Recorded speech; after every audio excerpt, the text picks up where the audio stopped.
hearing matter, my lord.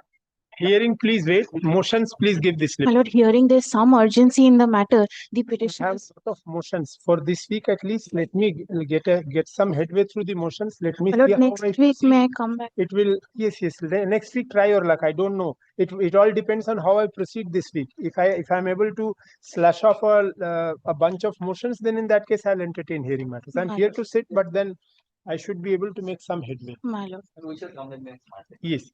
May I have Yeah. your lordship kindly to mention a batch of GST read petitions, your lordship. They were appearing in the monthly list of September, but not appearing in the list. Motions. Motions, please give the slips. They will appear. One more mentioning, there is some urgency. A bank account has been attached to your lordship. If that, I have mentioned it in the slip. If that can be given. Very well. You give it. We shall see. So great. All of them, don't expect them to appear tomorrow itself. They will appear as and when I proceed. Great. Give the motion slips. Motion. With the lordship permission, may I make a mentioning?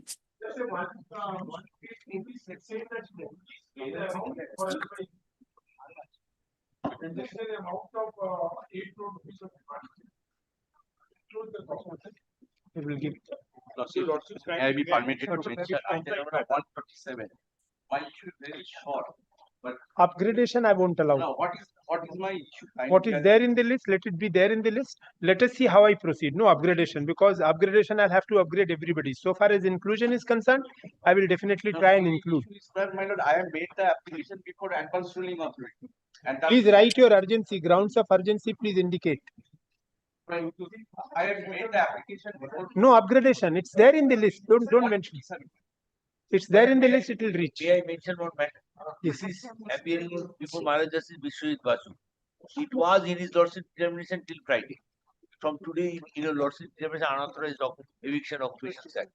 The item number 118. Your lordship can direct your lordship officer to send the requisition there, because that bench is not sitting at the present. It's the motion matter. It's motion. দিয়ে দিন দিদি ওটা unauthorised occupant sector heading এ আসবে ওটা ট্যাক্সের group 4 নয় Group 4. Group 4 নয় হ্যাঁ ওটা আলাদা হেডিং এ আসবে ওটা কিন্তু নিয়ে নিন আনিয়ে নিন কোথায় ফাইল আছে বলছেন উনি Your lordship, may I be permitted to mention a matter? This is a motion matter, group 4, very urgent, your lordship. Your lordship, we've received a show. It's not there in the list, your lordship. Your lordship, can it be taken up this week because we've received a personal hearing? There are Yes. so many matters which are Lordship. listed. What is your Grateful, urgency your you have mentioned in this? I have mentioned, your lordship. To mention this matter, your lordship. This matter, your lordship, this was under active consideration before the Honorable Justice Raja Lasu Chaudhary. We had filed a CAN application against a recovery notice. There was an oral direction to the respondents to not to proceed. But your lordship, again, we have received a recovery notice, your lordship. So can it be taken up, your lordship? Give this.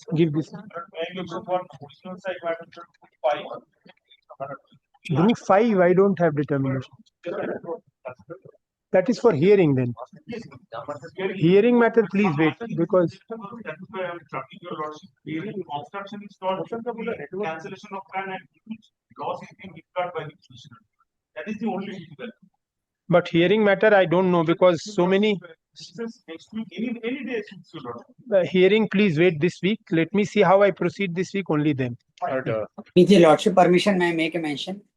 Please wait, let the physical mentioning be over, then virtual. Though it has already fallen from your lordship is not taking my lord hearing matters. These are my lord's 3 transfer matter of the school.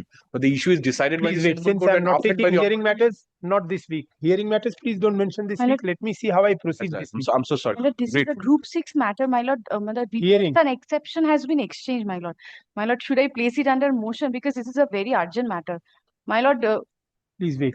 Yes. lordship. My lord, despite reversal of ITC as per provisions of law, to the tune of rupees 1,74 lakhs on account of credit notes, the respondent authority have disallowed the same mechanically without delving into the issue. Now they have initiated the recovery proceeding, my lord. So the petitioner seeks urgent protection. So I am praying for urgent matter to take up. It's a motion. Motion or hearing? Motion, my lord. Give it. Give the slips. Motion, we shall see how we can place because I already have a lot of motions. Yes, madam. Grateful, my lord. This petition was filed on July and same was intimated to the department. A recovery notice is now issued, your lord. Appearing in the list or not in the list? Appearing in the list. Then don't mention. We'll reach. Yes. Some hearing matters are there which are more or less covered. my lord, will take it on any convenient, my lord, I know because motions, my lord, so many motions are there. Yes, that is the problem. That Yes. is why this covered matter, which is now the Supreme Court has dismissed the departmental SLP against the Gujarat High Court judgment. So that squarely covers my case. But it's a hearing matter, affidavits are complete. After this week, I have asked other My lord, people my lord, also. Let us see. I did. My lord, for the inclusion of the list, I have mentioned. Take the mic, ma'am. For the inclusion of the list, I have been mentioning for this matter. So It's at the motion adjournment order stage. has been already. Motion, Sorry, motion stage or hearing. hearing, for the hearing. Affidavits have been exchanged. Yes, yes. Take instructions and come. If it Sorry, is a sir, hearing matter, actually, don't mention. the first time, so I am very. No issues. Cholun Didi, list call. With the Lordship permission, may I make a mention? Yes. Lordship, I filed an interim application. It's a writ petition challenging the reopening for assessment year 14-15. The issue is squarely covered by Supreme Court decision Rajiv Bansal. My urgency, Your Lordship, is my subsequent years refund are getting adjusted, Your Lordship. It will not take more than 5 minutes, Your Honor, on any day, Your Lordship. Who is there? Who is there here to hand over the slip? Which is the matter? Writ petition number 15478 of 2024. Ask somebody to hand over the slip. You are there. It's a motion matter or a hearing matter? Hearing matter, Your Lordship. Hearing matter, please don't mention this week. Grateful. Yes, call Kurun, Didi. For item number 1, adjournment is spread. Adjournment is spread. Why? Advocate on record, Supratik Jana is ill. That's why. Supratik Jana, the advocate in record, is ill. That's why. First matter you are bringing for an adjournment. Likhenin, an adjournment is prayed for. Lordship, Your Lordship, the Union of India has not received the entire set of the petition. The annexures are not there. Your Lordship may kindly give necessary directions, Your Lordship. An adjournment is prayed for on behalf of the petitioner. Full stop. It is submitted that the arguing counsel, you are the advocate on record. No, advocate on record is ill. Oh, the advocate on record itself is ill. Please give your name, Mr. Such and Such. Appears for the petitioner and submits that Mr. Supratik Jana, the advocate on record for the petitioner, is indisposed. Full stop. He seeks an adjournment. Full stop. Learned advocate appearing for The respondent, Union of India, Your Lordship. the respondent number 1. Yes, Your Lordship. Submit that in the writ petition entirely, the writ petition itself has not been served, or it has Your Lordship, only the annexures are not there. that a complete set of the writ petition has not been served upon the Union of India. Full stop. Paragraph. As prayed for, the matter is adjourned. When do you want it to be listed then? Matter is adjourned for this week. Full stop. List this matter on Samne Sombare date diye din. Full stop. In the meantime, the petitioner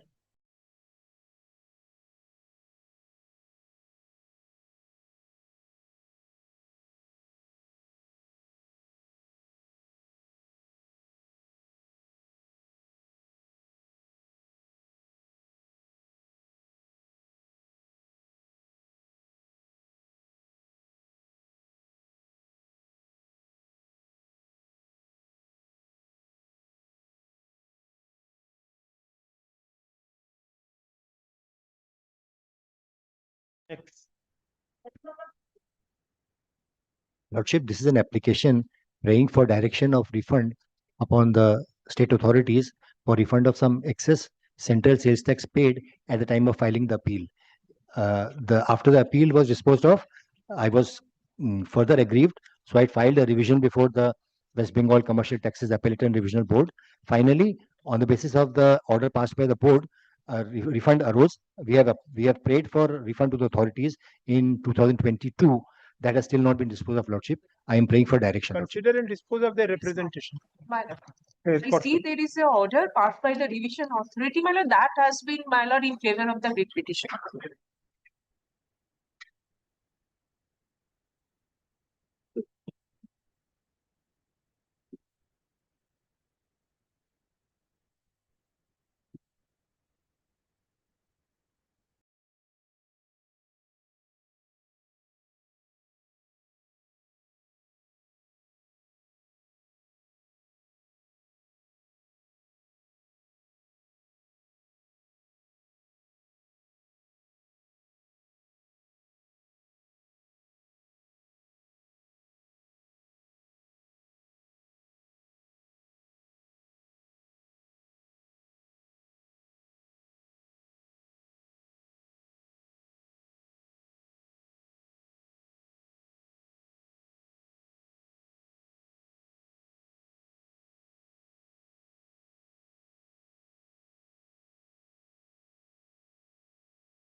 Your Lordship, we are challenging the appellate authority's order that was passed on January 2, 2025, starting from page number 69, Your Lordship. There was a demand on interest, Your Lordship, amounting to rupees 18,18,000. Your Lordship, the petitioner has already paid the tax determination through credit ledger. Your Lordship, the main contention is on 21st March 2023, the central authority has already issued a notice for the same cause of action, and thereafter the state authority has also issued a demand notice for the same cause of action. Both the authorities are issuing demand notice for the same cause of action, Your Lordship. Yes, Your Lordship. Section 6. Has pronounced the judgment. It has dispute between inquiry and the state after the show cause. According to this part, toward his proceedings, the proceeding starts after a show cause. Before that summons issuance of summons, this cannot be categorized as something which is within the meaning of proceedings. Judgment. This is the judgment, my lord. This is the latest judgment.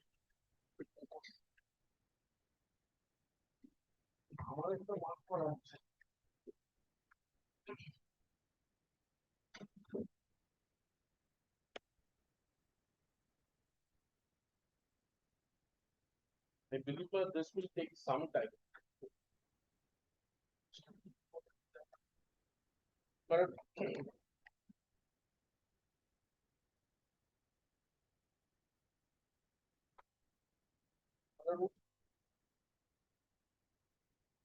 can you see from 57? 55 onwards, my lord. 55. But they can have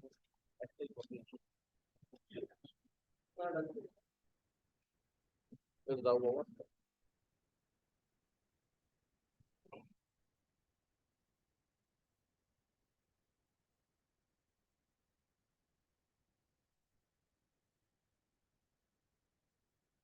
Before addressing what constitutes next first place the section not allowed.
kindly considers in section 87 of para 87 of explicitly we have to show the subject matter explicitly. The center is not there.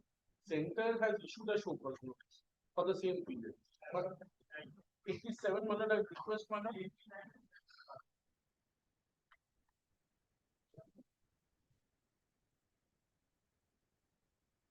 But I was placing manner 87, the last 3-4 lines. Accordingly, the bar on the same subject matter is attracted only where both proceedings seek to assess or recover an identical liability. Or yes, sir. Yes, sir. This big judge. Yes, sir. Now the issue is the center has issued a show cause. Thereafter, we have issued a show cause. There was an adjudication by the center. 91.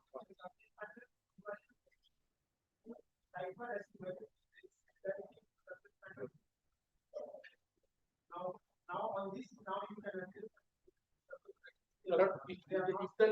in the reverse, today we are in a situation, whatever record is there, center has stopped after the show cause. At least there is nothing after the show cause. Our case is we have passed an adjudication order, thereafter they had preferred an appeal, and that's after preferring, after disposal of the appeal, they have come at this stage. No, appeal, they did not appear. No, they did not appear before the appellate order. So, Your Lordship, page 61, the grounds of appeals has been placed where this contention was mentioned in para number, Your Lordship, in the additional grounds of appeal. From para number C, Your Lordship, it was mentioned that according to section 2B, where a proper officer under the state goods and service tax or union territory service tax has initiated any proceeding on subject matter, no proceeding shall be initiated by the proper officer under the same act on the same subject matter, Your Lordship. That is on page 63, Your Lordship.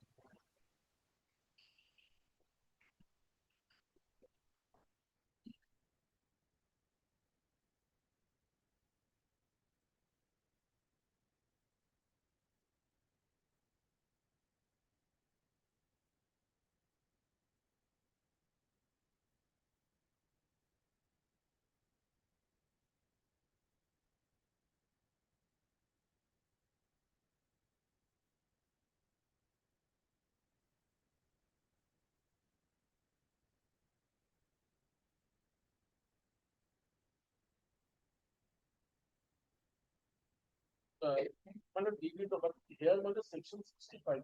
65 bar is no more a bar. 65 summons, audit, at this stage, these are not a bar. The judgment he has relied upon. He has relied upon section 65, with reference to section 65. That bar, my lord can, because they choose not to appear before the appellate order. My lord can remand back the matter. My lord, I will not stand in the way to decide all the issues at this. But my lord, something like difficult these are all online.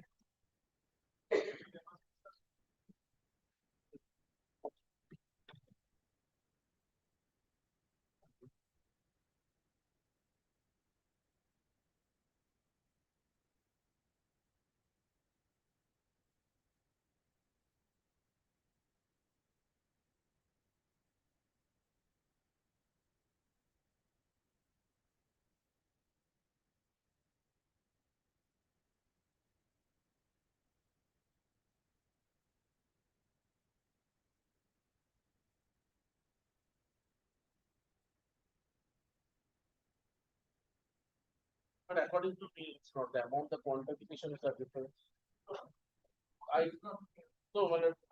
These charges, according to this item, obviously, they will obviously, but they have to prime obviously show they are identical. But I have not seen anything to show that they.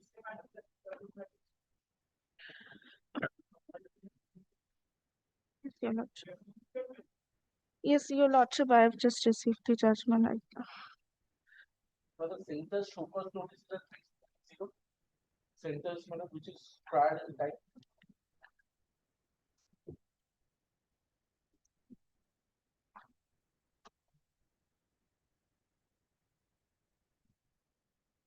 Our showcase is 47, starts from 47.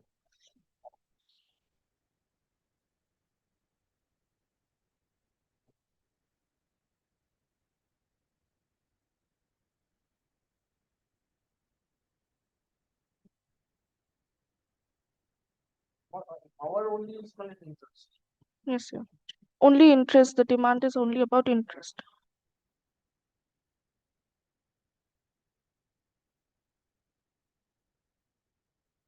Your Lordship, the tax which was demanded, that was paid by the petitioner through credit ledger, Your Lordship. After that, only the interest amount outstanding, which was demanded, Your Lordship. Yes, Your Lordship, via credit ledger.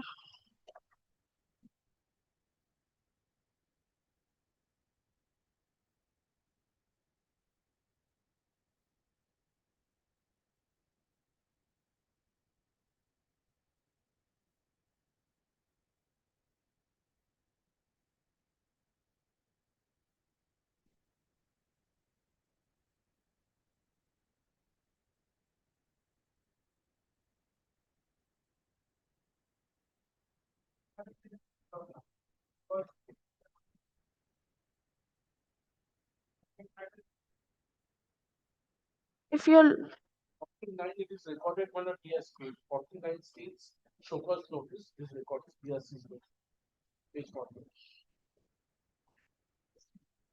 yes, Your Lord.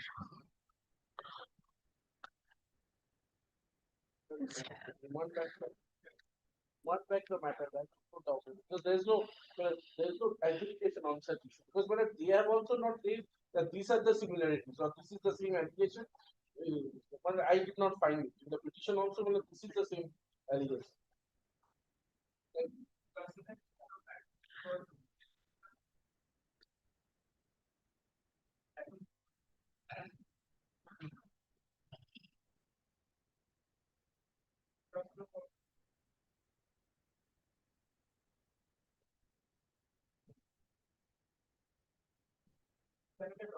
Against the appellate order, Your Lord. The tribunal is not there. Does not require because only tax 108 only the tax component 10% of the tax component. So if it is only interest, he doesn't have to pay anything. My amendment was always for taxing this. Yes, my 20% is lowered down the percentage of but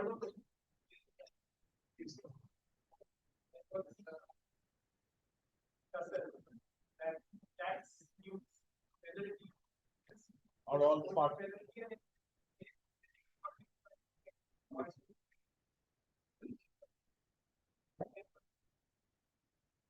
I have not, that has not been notified, madam.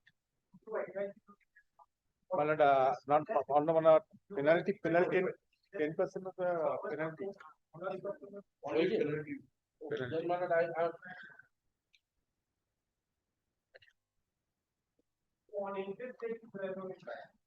Penalty.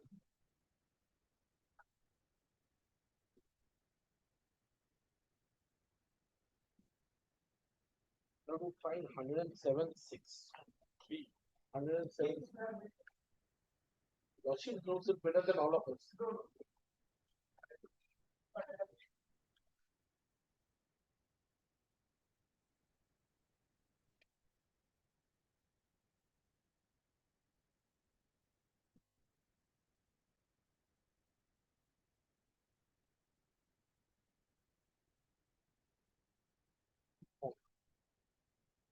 Not we, the West Bengal has published, we have given the books.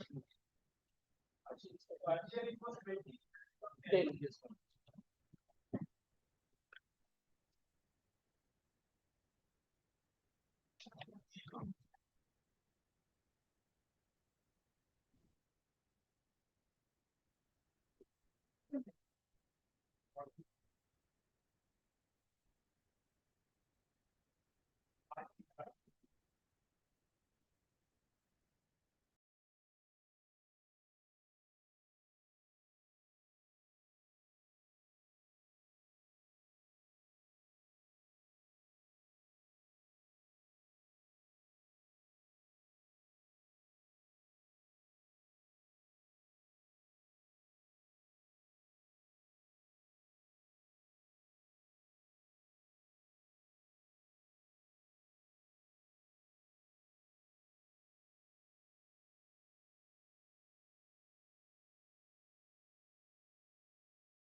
4 minute I am applying.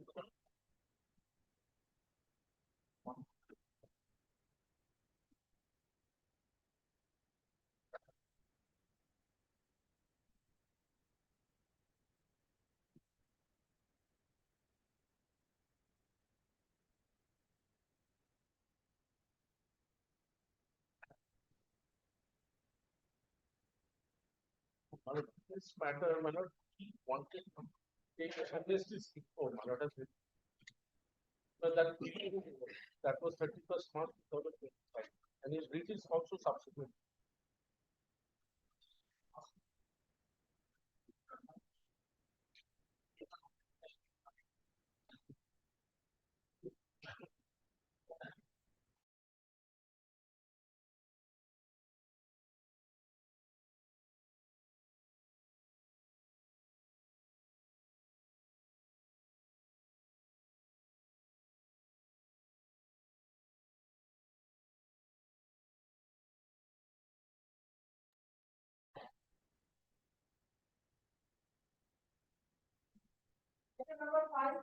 May I please, Your Worship? My lord, this writ petition, my lord, after the dismissal of appeal under 107, my lord. My lord, the usual order passed by this court is, my lord, the 10% of the tax, my lord, because my lord, when my lord, the tax, interest and penalty was there. If the 1st October, I don't know, but 1st October there is but the amendment was, if there is tax, interest and my lord, the penalty, then my lord, only the 10% of the tax. And if there is only penalty, then my lord, the 10% of the penalty. But I have a, my lord, very good case on merit also, my lord. But kindly take the appellate order once, my lord. That is, my lord, starts from, my lord, page 46. Kindly take page 49, which is, my lord, the observation.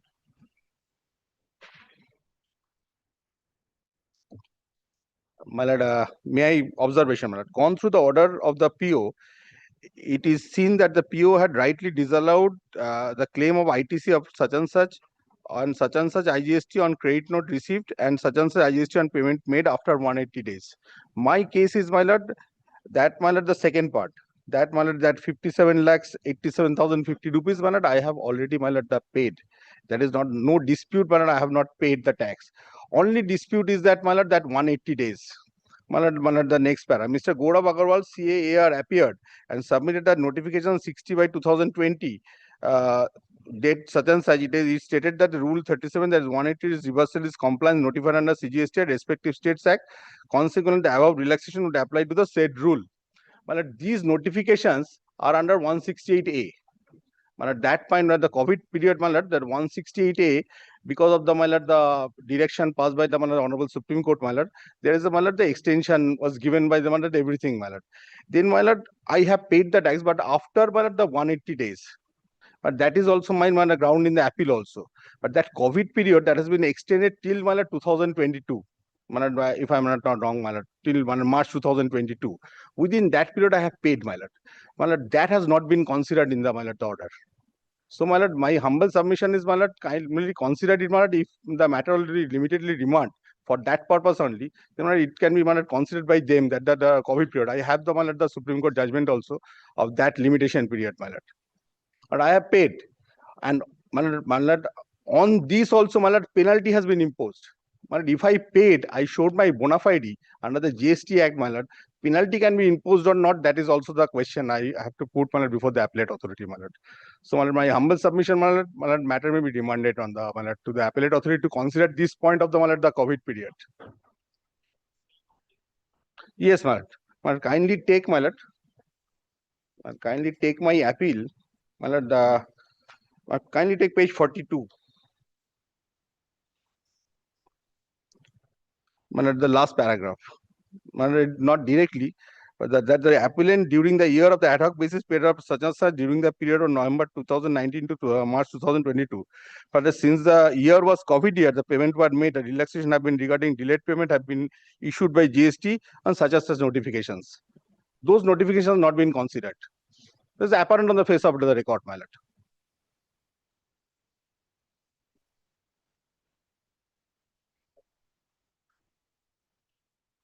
It is a matter of fact, my lord, the 168A, when they applied 168A in the assessment proceedings also. We have challenged that in the separate proceedings.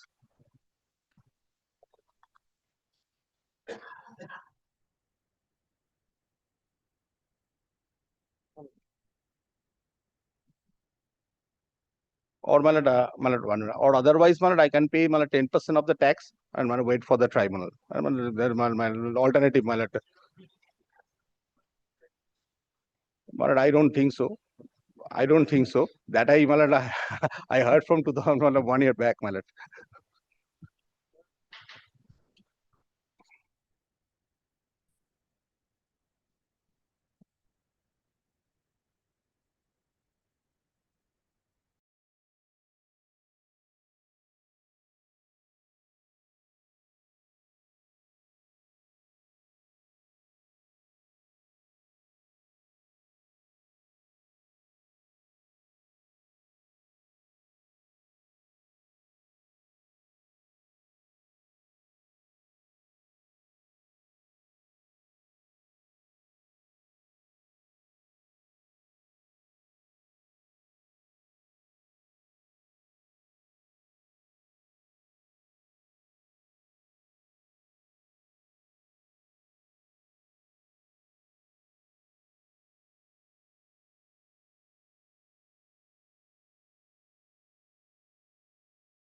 Learned advocate Siddhartha Goswami, senior advocate, he is out of the court.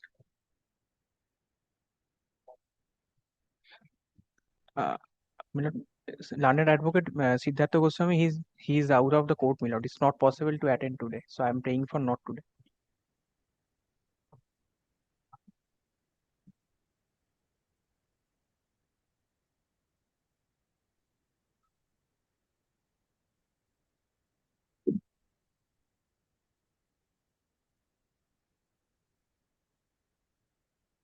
Master.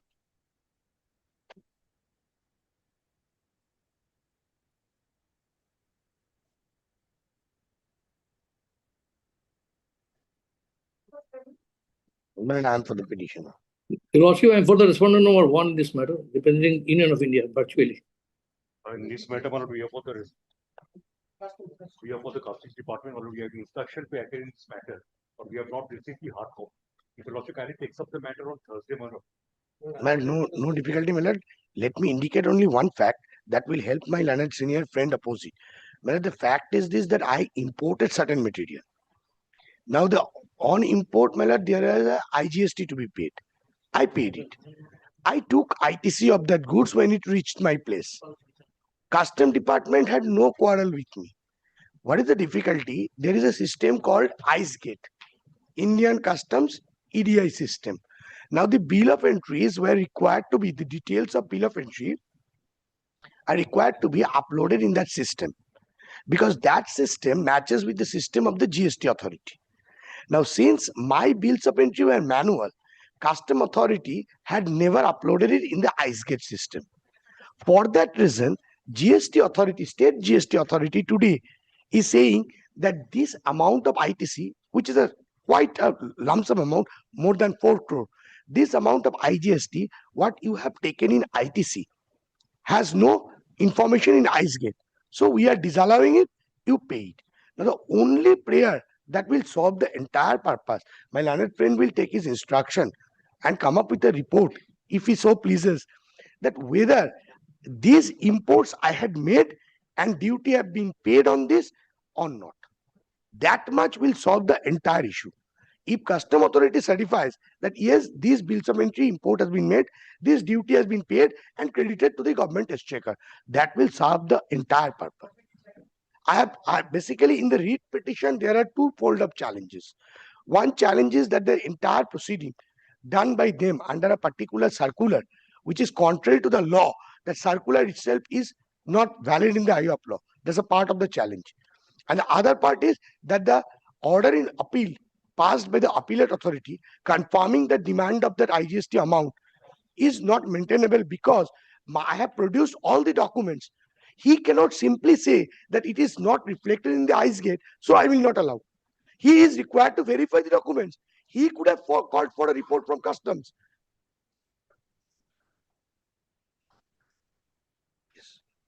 Yes. CGST along with the custom, because the custom is the authority concerned who will certify whether imports have been made and duty have been paid. If that completes, everything completes. And now I have made an application, my lord, inter genam, because during pendency of this proceeding, my lord, they have issued a notice to the bank demanding the entire amount from my bank account. My lord, in the application, I made an application. Also up to the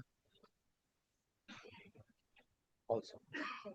তোমার কিছু নাই custom care তো ব্যাপার নেই 4th September I have served them, my lord. It is filed on 2nd of September. My lord, in the list, my lord, it is reflecting the crime.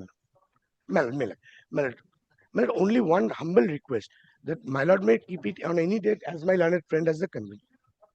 Thursday. My lord, I believe that the CGST authority in the meantime will not take the money from the bank. It is frozen, already frozen.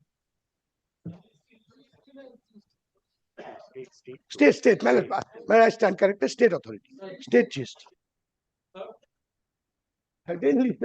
Anyone appearing for the state? You are appearing? Secretary ke GP officer. But all are served Writ petition served in the month of August can served in the month of September. তোমার copy লাগলে তুমি আমার থেকে নিয়ে নাও না, কোনো অসুবিধা। But I'll ask my juniors to serve a further copy upon the state. Serve a copy so that the matter can be taken up. I am But fixing it. only my learned friend can intimate them verbally. They don't have copies also. Let us not complicate matters. Let us see what happens on Thursday. For so long, if it has not happened, 2-3 days, nothing will happen. I believe so, because they have already.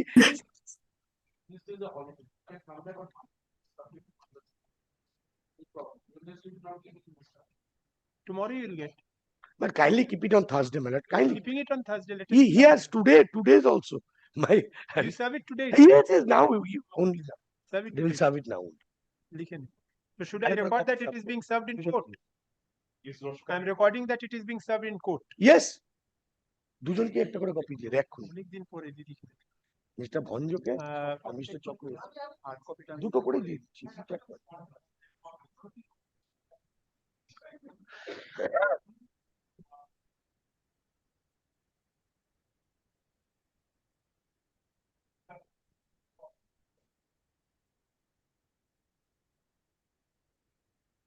Customs. Your Lordship, a copy may be served to us also, to the Union of India, if required. He has no role. কি করবেন এইটা 50 টাকা।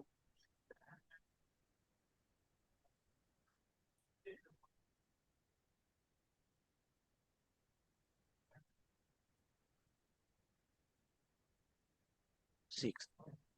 My lord, kindly ask my learned friend to take appropriate instruction on that part. Yes, yes. Yes, that small point can solve all the issue. My deeply appreciate. My deeply appreciate. Grateful, Your Lordship.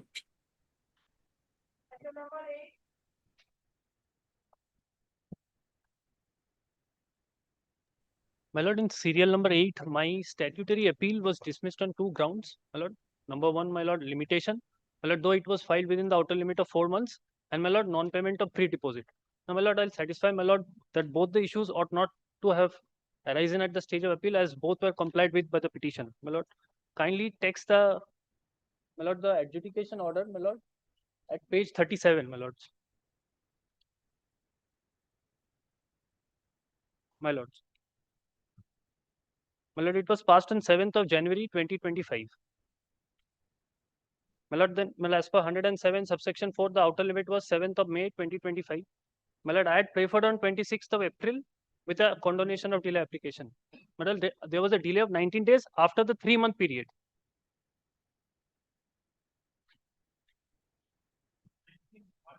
One nine after 3 months. Well, I do not open my mouth. Well, another issue is that he has alleged that I had not paid. Well, I had not paid the pre-deposit.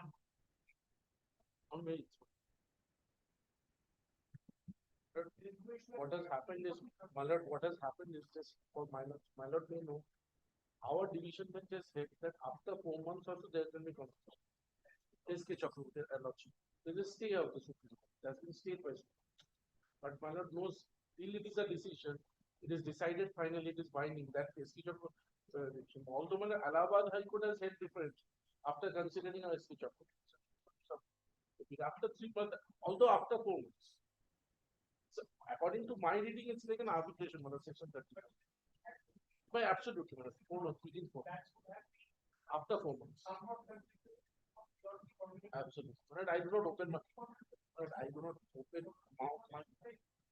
Should have. Then most of the states are going to dismiss. My lord, the demand was only of interest and penalty. I have seen that.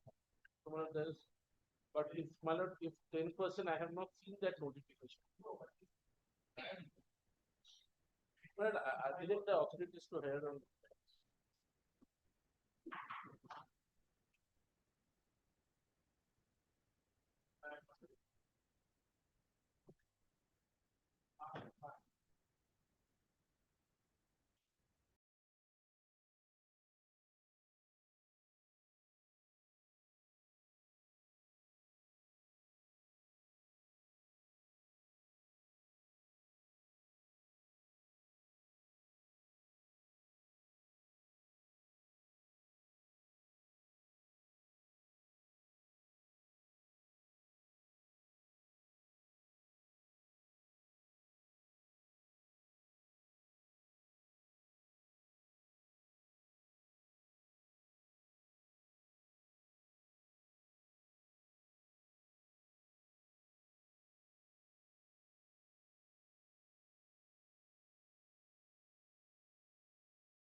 Well, this is a case of disallowance of claim of ITC.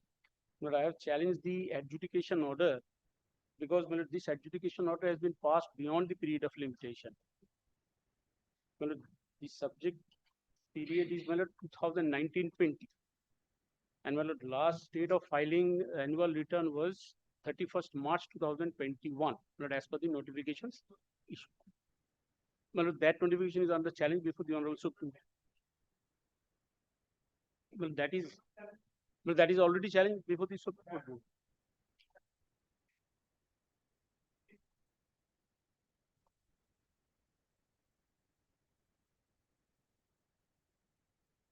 The Honorable kindly grant me leave to challenge.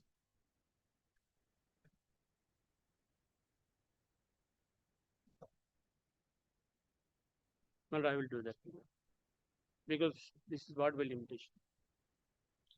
That notification, there has been subsequent notice which is extended. He has not challenged that. No, that notification is under challenge, my lord. That is 168 notification, that is under challenge. My lord, the order was passed on. Yes, my lord, but my lord, it came to my knowledge on 29 July 2025, my lord. By that time, the time for filing appeal expired. Private limited companies. I come. My lord, that is at page para 10, my lord, page 5. Yes, my lord, page 5.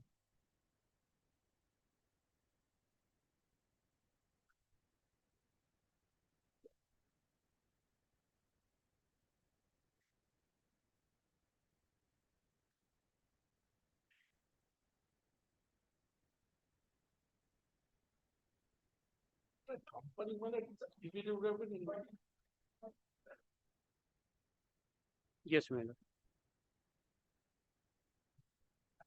Following it every day, it's very difficult. They have their own, they have employees. But if I have to be serious, then I have to see whether they have filed any return or also not. If there is any amount, this comes in the filing.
Annual.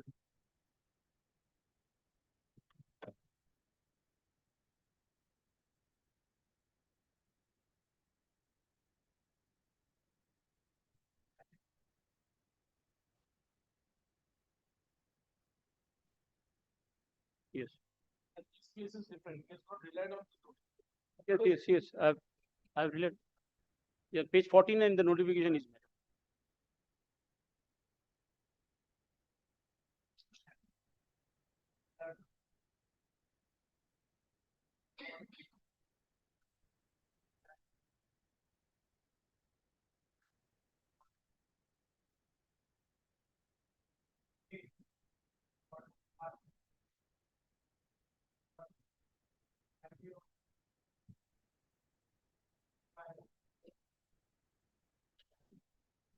But I am handed over there. But this is not, can you see the number? This is 56. What Yes. she has relied upon P6. It's a different notification, earlier notification. Until when?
CGST notice.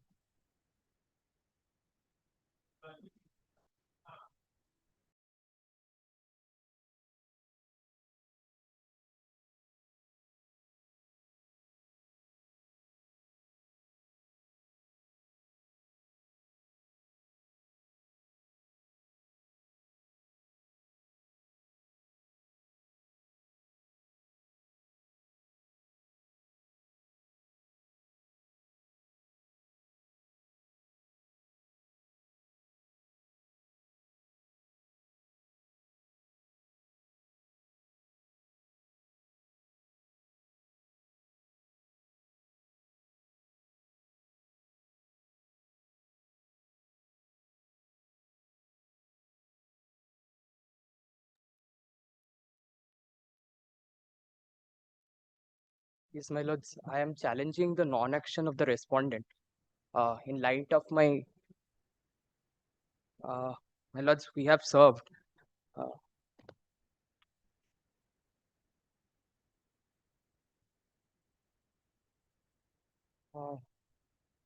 Topon Bhanja, I think. Yes. This is my affidavit of service. my lords. Very well.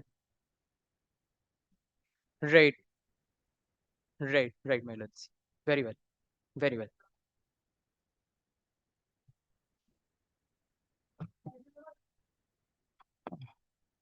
So, Lordship, item number 11 and 12, it belongs to Advocate OP that he is suffering from an injury, Lordship. It may take a week to recover, Lordship. The matter may be ascertained to the next week, Lordship. Item number 11 and 12, Advocate OB Day.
My lord, the period is 2018-19, and my lord, we have challenged the notification under 168A. My lord, there are divergent judgment of the my lord, different high courts, and the matter is pending now my lord, before the Supreme Court. Now, my lord, in the meantime, my lord, the Bombay High Court passed this order. So, my lord, for the pendency of 168A, my lord, kindly, my lord. My lord, I am for the respondent number 3 and 4, my lord. I am for respondent 3 and 4, my lord. The different high court passed different order. My lord, Allahabad High Court and my lord, the Kerala High Court is in favor of the my lord department. And the Madras High Court, my lord, against the department. Now, my lord, the matter is pending with the Honorable Supreme Court. My lord, one thing more, my lord, whether my learned friend served notice upon the Solicitor General of India because he is challenging the notification. Well, therefore, a notice is required to be served upon him, my lord, subject to your lordship, my lord, direction, my lord. The lordship can direct for filing affidavits, but my lord, notice has to be given to the Solicitor General of India, my lord. Very well. What there are orders passed by this court? Yes, my lord. I have, my lord. So we'll follow suit. Yes, sir.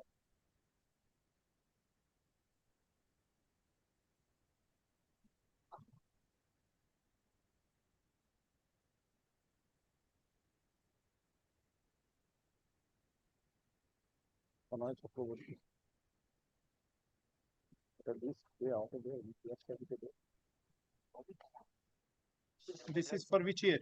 By 18-19. So they have been challenged. Very well. I'm passing this order, staying it and. Order is of 2000. Some conditions say Bombay High Court is not pursued, but it does not have pursued. That's there.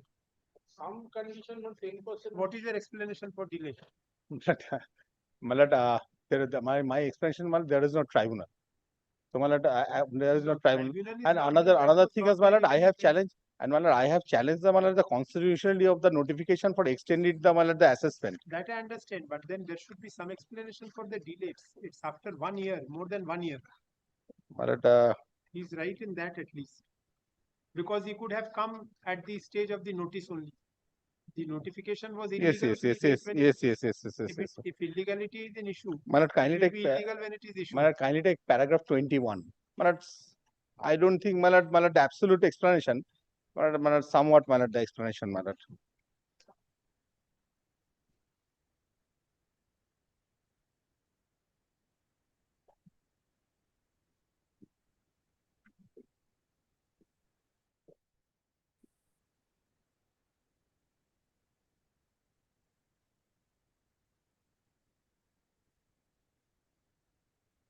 I have tried to, malad.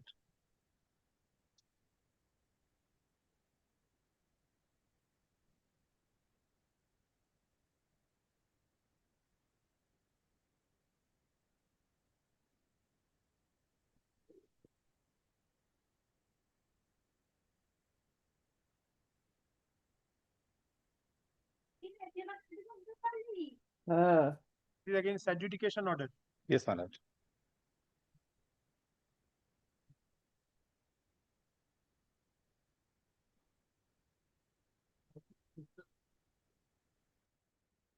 Say something. Yes.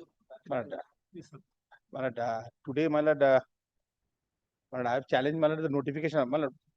There is no explanation, malad, why, malad, there was no recommendation to extend the, malad, the notifications. That I understand, but then the writ petition has been filed after 1 year, more than 1 year. Malad, I should not suggest the amount, malad. I should not, malad. 10% is the, malad, appeal amount. But if your lordship, malad, permit me to, malad, today, malad, I know the, malad, the condition of the business of this, malad, RSD. Malad, may I pay, malad, the 5%? I should not, malad, place that, malad. Malad, 5%. That's sufficient.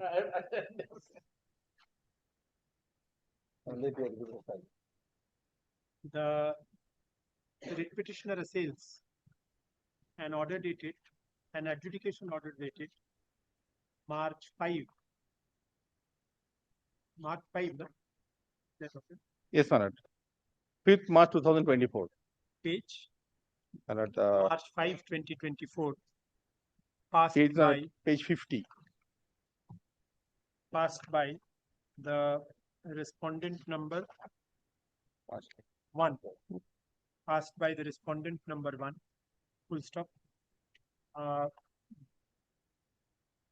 It is submitted by Mr. Ghosh, learned advocate appearing for the petitioner, that the proceeding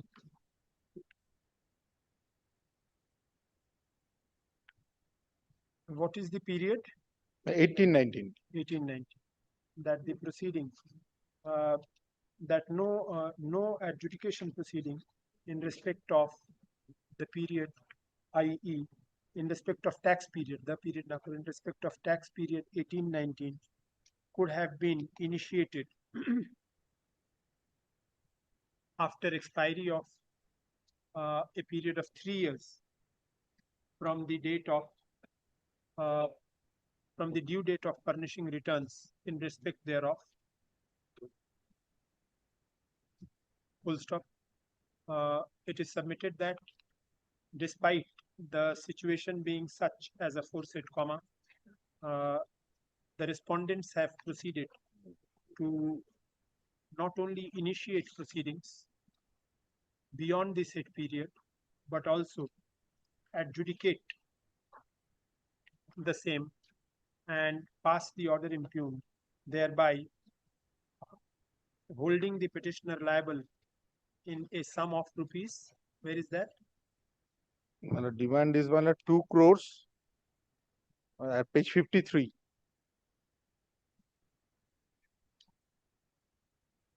It's 4 crore and not total. Malad, total, malad, with interest and penalty.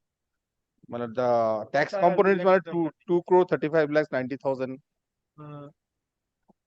Liable in the sum of rupees 2,35,90,453 towards tax and further sums towards interest and penalty as indicated in the said order. Full stop. Paragraph. It is submitted that the said adjudication has been done on the basis of two notifications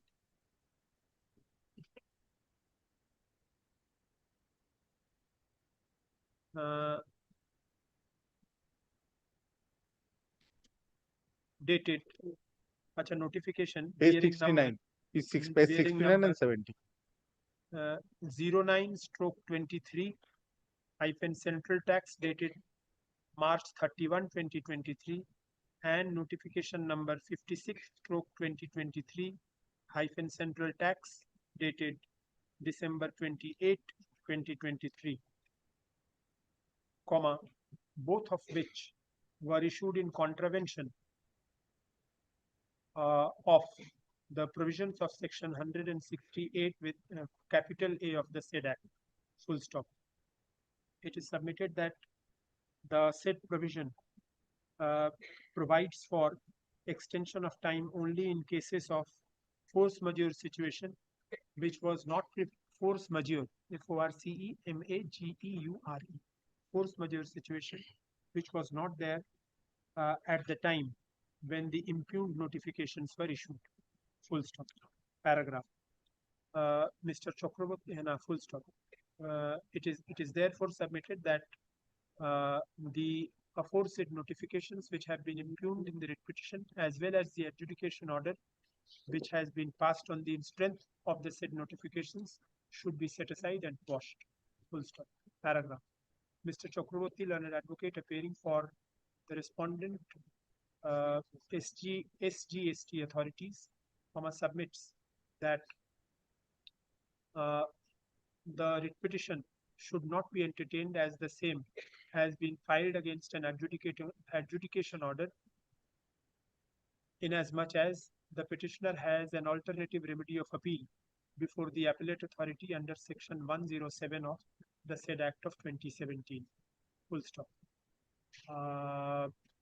Having heard the learned counsel appearing for the respective parties and having considered the material on record, this court finds that indeed there is an appellate remedy available to the writ petitioner. Full stop. However, comma, appellate remedy would not be a bar. It is settled law that alternative remedy is not a bar in case jurisdictional issues are raised. Full stop. In the case at hand, since challenge has been thrown to the jurisdiction of the adjudicating authority to pass the order impugned on the basis of two notifications which have also been challenged in the writ petition, the writ petition can certainly be entertained. However, in view of the fact, full stop report, however, in view of the fact that the writ petition has been filed after more than 1 year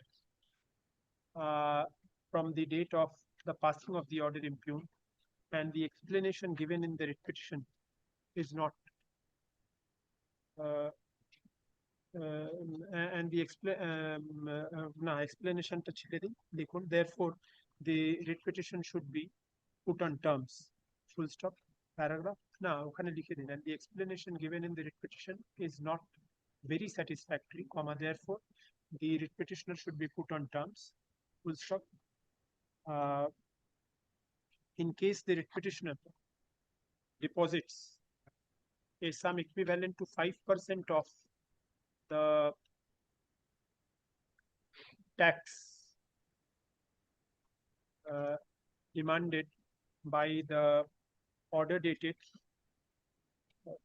March 5, 2024, impugned herein, and furnishes proof thereof to the respondent SGST authorities, WBGST authorities, the WBGST authorities shall not take any step for recovery thereof from the petitioner My lord, 3 weeks, my lord. for a period of 4 weeks. No, till the end of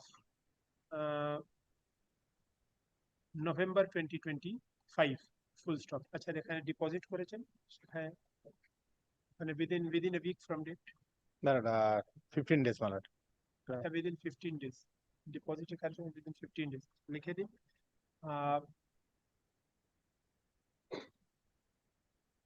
that's it. My lord, stay till November end.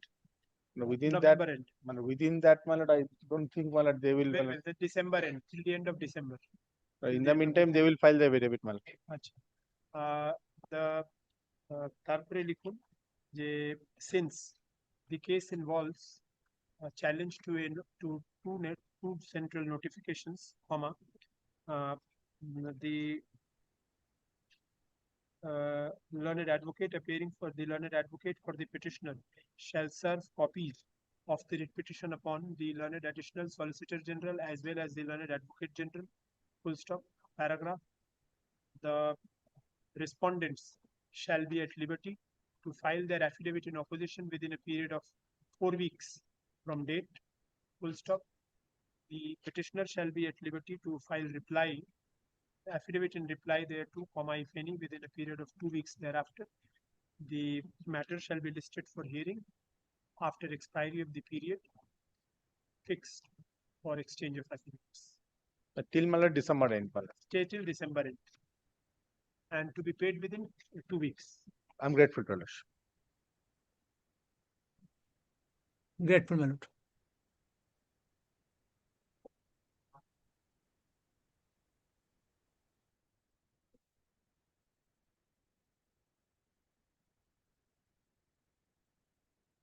I'll come back in 5 minutes.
Your Lordship, this is a VAT Act. I'm challenging the recovery proceeding. We had an order, demand order, but against which we have already filed an appeal. Thereafter, suddenly, Yes. a bank recovery notice has been received by us on July 2025. So I'm challenging this notice. Your Lordship, this notice I have challenged because no fresh cause of action has been arised, or we are not aware of any fresh cause of action. Then there is a notice of recovery. Yes, madam. In this matter, my lord, VAT Act is involved, so my lord, I probably writ petition is not maintainable. That apart, my lord, on very silly ground, my lord, but my lord, recovery proceeding has been challenged. Original order has not been challenged. Yes, original order already been challenged in the, before the appellate or proper appellate authority. Is there a stay there? My lord, no. It probably, as per their, my lord, pleadings, it says they only prefer an appeal before the tribunal. With the So I acknowledge- think this. What is the provision in the act? If an appeal is preferred, is the order automatically stayed, or you have to pray for a stay? Pray for a stay. You have to. Provision in the act? My lord, some percentage they have to file and then my lord only. Yes, Whether that.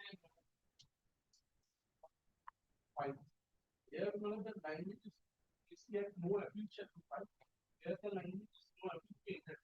They can file, but there will be no stay. So They have to move before that. File the pre-deposit. Yes, ma'am. Your Lordship, Put in the pre-deposits or not file. Put in the pre-deposit then. Your Lordship, I do not have the detailed instruction on that, but Aha, you are the writ petitioner. What more instruction will you have? Whatever you have, you should have put it in the writ petition. See, if you have filed an appeal and filing of appeal itself means stay, then in that case you have a case. Otherwise, you don't have a case. Your Lordship, that's why my prayer is that department has initiated recovery. Then if I have not paid the proper requisite, then the appeal should be rejected. Then the fresh appeal order would arise. It is not about ifs This and is- buts. Show me the law. All the submission on the basis of assumption, my lord. You have the So, VAT Act. my lord, Have the it. VAT Act, দেখি আমার তোমাকেই বলছি VAT Act আছে তোমাদের কাছে? Show me the provision of appeal.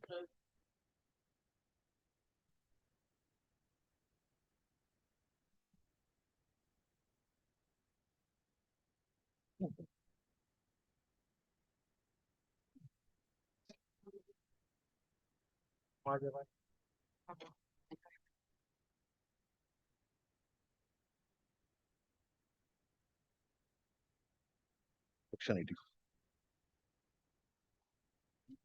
Section 84.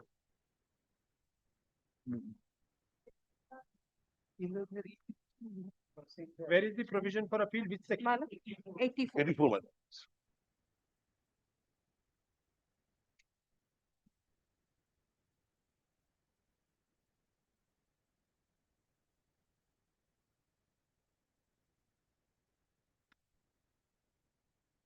Download. 84 is garnishing. 84 minute of the VAT Act. I have given You have given me something else. Book, my lord. এটা দিন আমাকে বরং ওটা This ফেরত is দিন। rules. ওটা আমাকে 84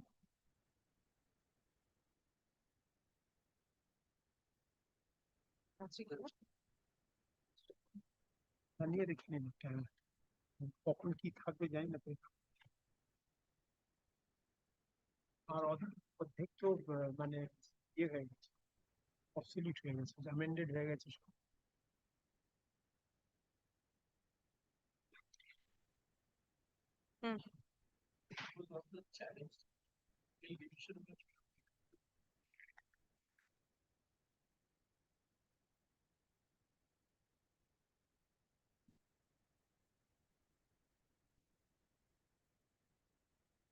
And my lord, there is no automatic stay.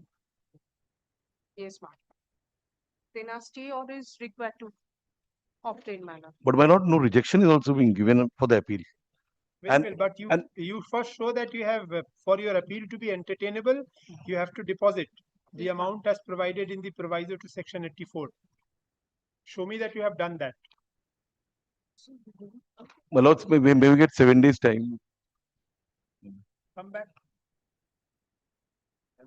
As prayed for, list this writ petition on November 10. Obliged.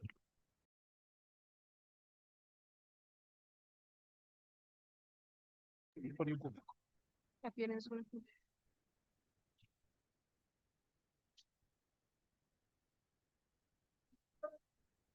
My lords, it's on similar matter. Same order. Another point, branch from which subject to correction is Bombay branch, where the lien has been paid and the recovery has been made. Whether if he is challenging only the recovery, whether he can maintain a rate, because if the recovery is done in Bombay, subject to correction, whether a jurisdiction can be of West Bengal. Yes, because the cause of action is passed by the authority here. Yes. Then in that Authority case, is not challenging subject to correction. Recovery is a recovery No, my lords. initiated by the Yes, authority only. and the recovery is different from the amount which is already in the demand amount. That is also another major amount. The recovery proceedings seeks execution of the recovery order from. Yes. So part of cause of action arises here 226(2). But if Service. you keep it, you take time. File it on the next.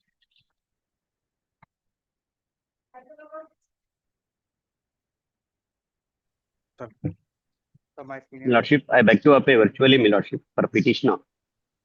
My lordship, Appearing virtually. yes, my lord. Why? My lord, I'm outstation council, my lord. I am from Hyderabad. Yes. I could not travel back down. My lordship, the issue is here. I challenge the appellate authority order, which dismissed my appeal for the delay in filing of appeal, my lord. The reason reason for delayed filing of appeal is that, lordship, the orders are uploaded in GST portal and it has additional notices and orders You are which not are properly not audible. There is some problem with your network. my lordship, am I clear, my lordship, now? Yes, please proceed. Yes, my lord. My lord, I have challenged the appellate order in the present petition, my lord. The appellate order has, through appellate order, my appeal was dismissed for the reason that the appeal was filed after the prescribed period of 4 months time limit, including condonation period of 30 days. So, my lordship, I pray to set aside this order because this honorable court has been recently holding that the limited provisions of Limitation Act will apply.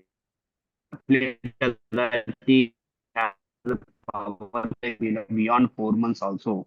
And the main reason, one of the main reasons stated for delay submission is, my lord, this was not effectively communicated to the petitioner and it was uploaded under the tab, which is not a regular tab for the visiting the GST portal and which has been acknowledged and recognized by the various high courts also, my lordship, holding that is not a regular tab for the communication of the orders and notices. And as a matter of fact, you already paid. Where is your application seeking condonation of delay that you had filed before the appellate authority? My lordship, page number 85, my lordship. Page number 85, my lord. Yes. I'm going through it. Please wait. Yes, my lord.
Yes, Mr. Chakravarti. Can condone the delay, but these are all companies, they are not, they are regularly filing returns. And there is a quarterly return, so they are always aware. They cannot take ignorance of the law. 169 says odd. The communications, would consider the communications uploading in the common portal is also a communication. That's a valid communication. A company, an individual coming and not knowing a company as an insurance company, which is having branches in Kolkata, Wakalatnama, I saw the manager has signed the Wakalatnama on behalf of the company, regional company. These companies should not take shelter of this lame excuses subject to correction.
It should be uploaded on the portal under which tab?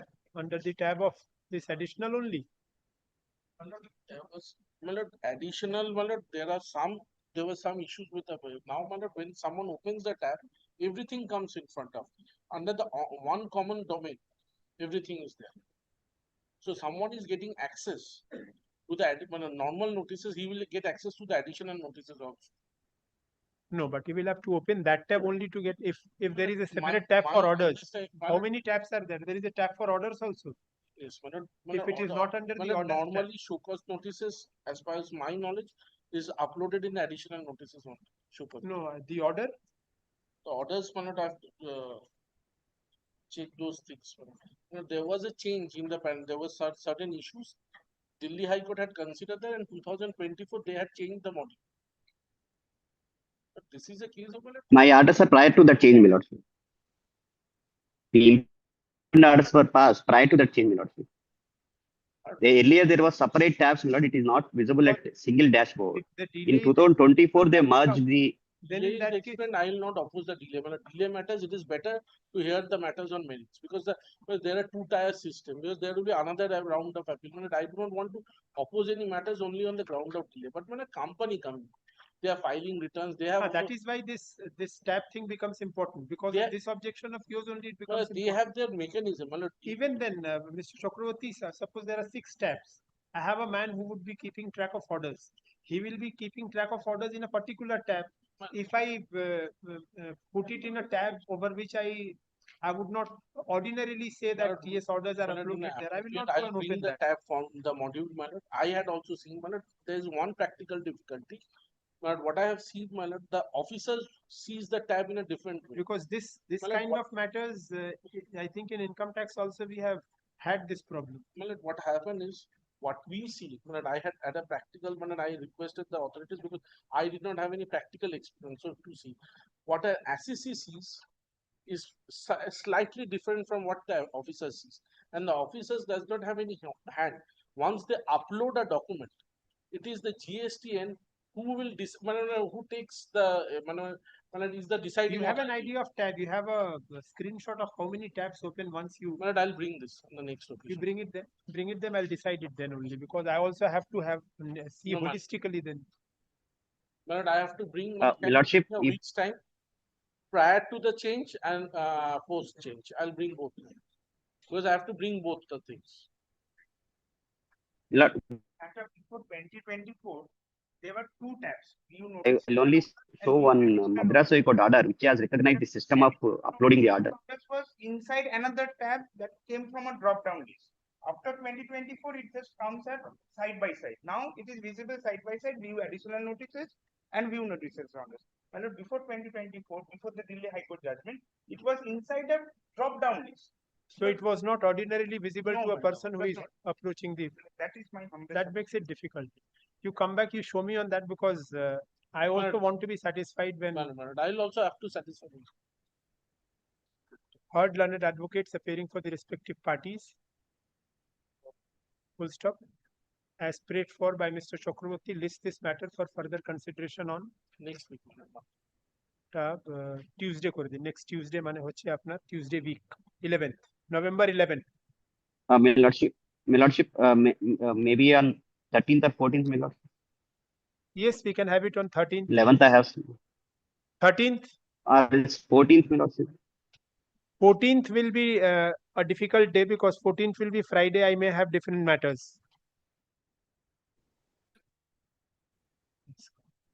Your screen is frozen now. That would, or else next Monday, my lord. Next Monday means 10th.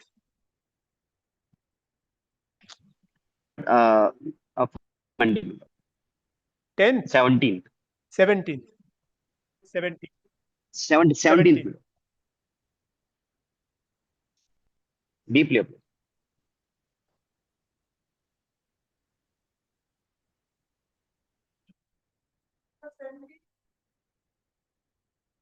Affidavit of service filed today we kept with the courts. Recorded.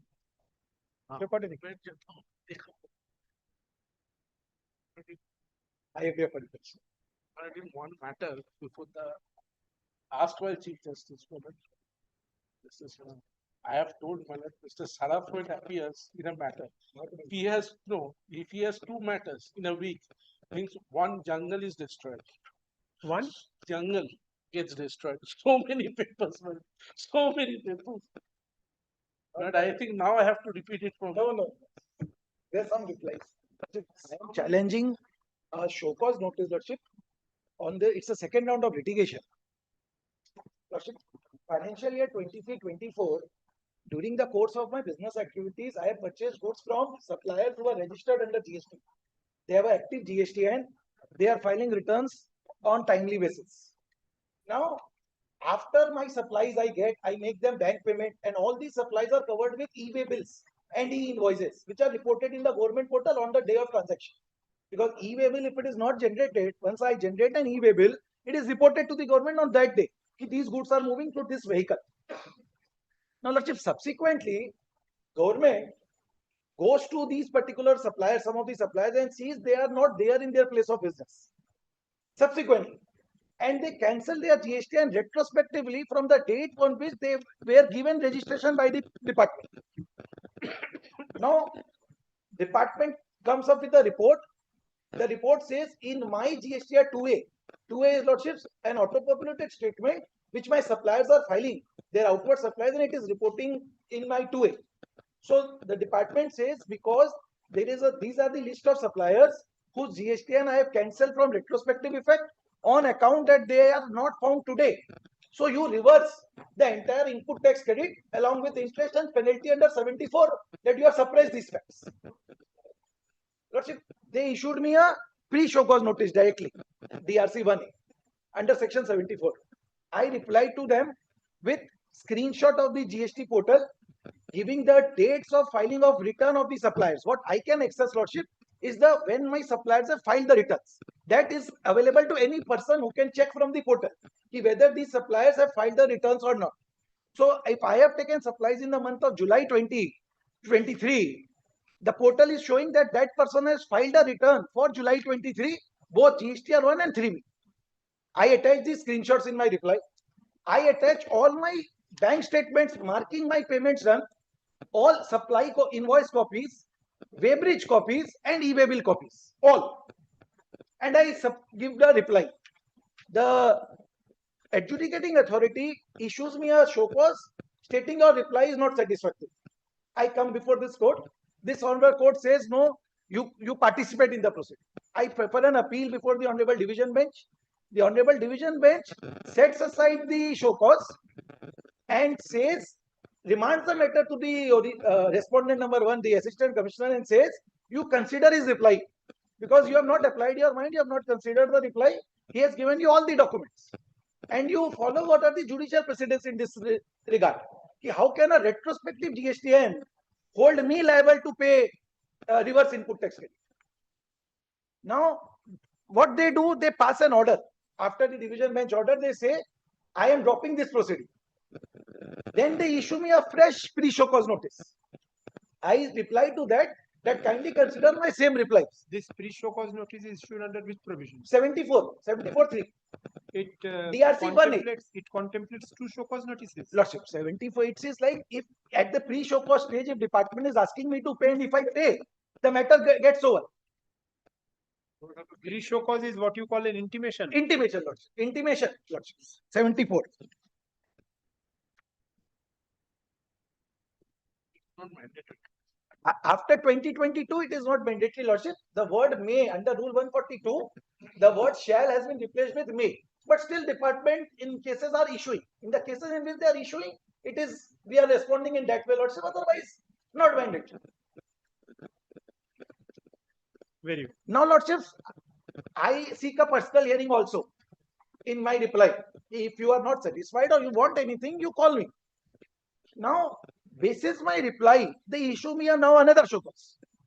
Now, in that show cause notice, which they have now issued, they have again repeated the same contents and say that because you have not supplied any GRN copies, goods received note, or any vehicular movement, how you have received the goods. I have given my e-waybill which has a vehicle number, which is generated from the portal.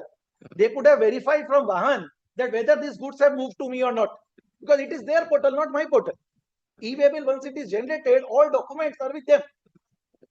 And they say because there is no proof that you have received the goods, therefore you have to reverse this. And now the show cause that they have issued, it is a predetermined show cause as good as an order.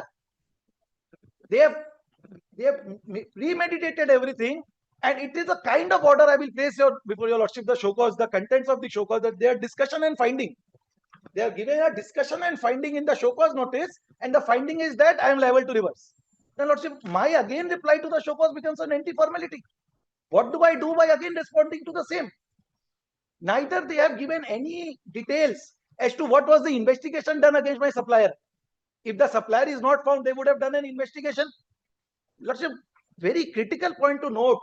It is not their case that they have not filed the returns. All these suppliers have filed the returns. Once they have filed a return under 39 GSTR 3B, they have paid the tax. There is no allegation that they have not paid the tax. You collect the tax from the supplier. Now you ask me to pay that again.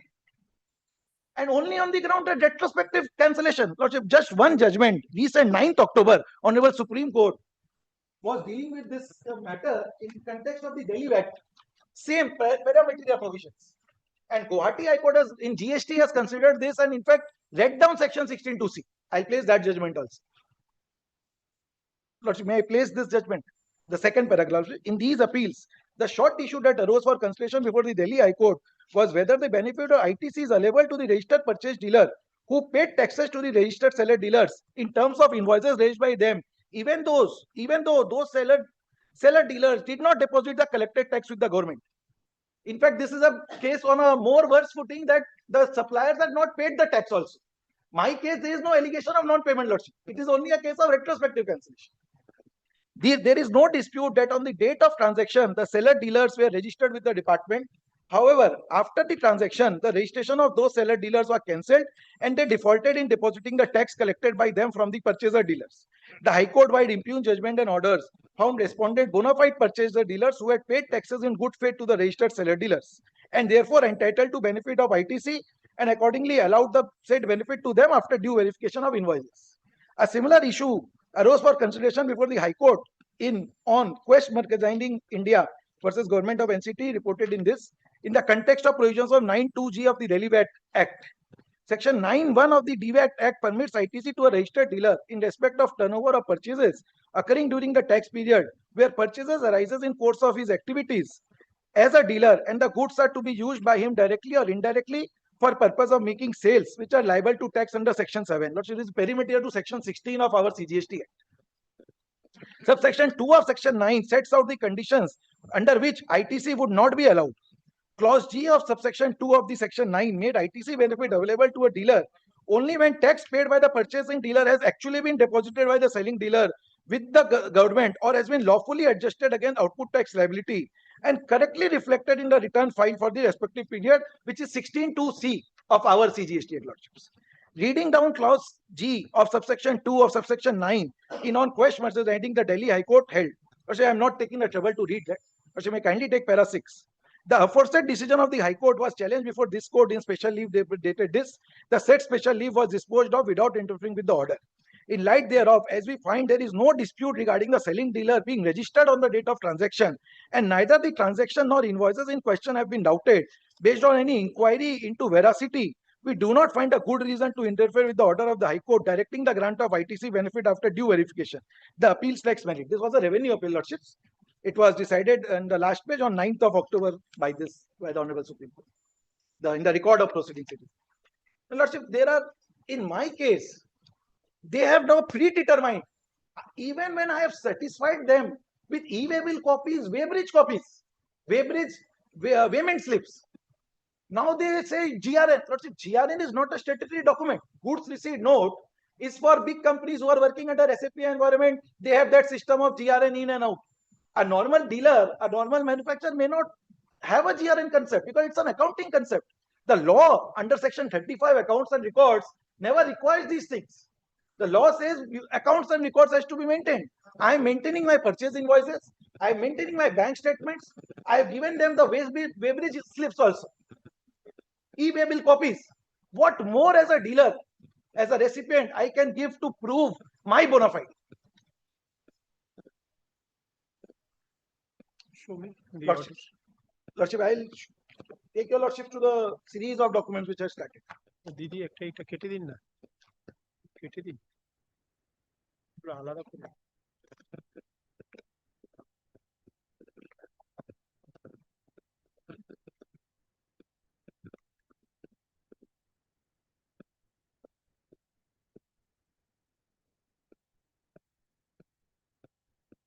Thank you. Yes. Lordship, first page 44 was the initial DRC1. Lordship, I will not take the, Lordship will go through the first round of litigation documents also, the court orders. Yes, Lordship. the court orders I will like to see. Lordship, the show cause, the first show cause what is page 318.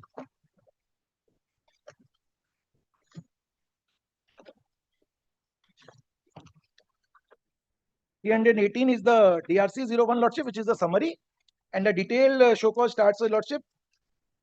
Yes, 318. 318 is the summary Lordship, DRC1. 320 is the show cause. 320. Lordships. The detailed show cause.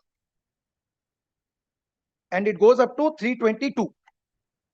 This show cause was the subject matter of challenge before in the first round of litigation. What was called for in the show cause? Lordship, in the show cause, Lordships, kindly take Lordship, first paragraph, page 320. The reply as furnished in response to intimation in DRC 1A issued by reference dated this is not found to be satisfactory and hence not acceptable. Hence, following amounts are due liability for 23-24 until satisfactory reply payment is made. So they dealt with my 1A reply in this one line. And where was your 1A reply? Lordship, 1A reply starts at Lordship, page 53 onwards. It goes up to page 370. Because Lordship, it had all invoices, bank statement, e-waybill copies. Where is the literature? Lordship, my written reply. Yes. Lordship, it starts at Lordship. Lordship, detailed reply starts from page 56, which is the index, which will give your Lordship the numbers.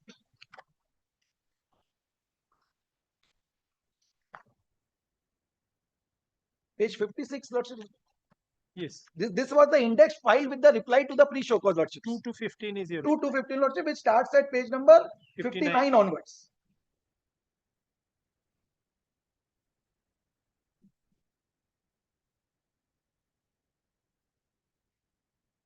It goes up to, we have Lordship, like kindly takes page 61, para number 5, copy of all invoices with e-way bills. I'm just taking your Lordship to what annexures we had provided. Para number 5, Lordship, my annexure A1, page 61. Yes. Then Lordship, para number 6, annexure at page 62, screenshot of GST portal showcasing this.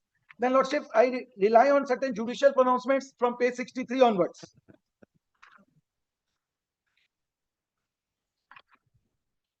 Yes. And then Lordship, at page 67, I say you cannot issue a show cause under 74 because there is no suppression from my end. Because you are proposing a penalty of 100%. Para number 21 onwards, Lordships, page 67.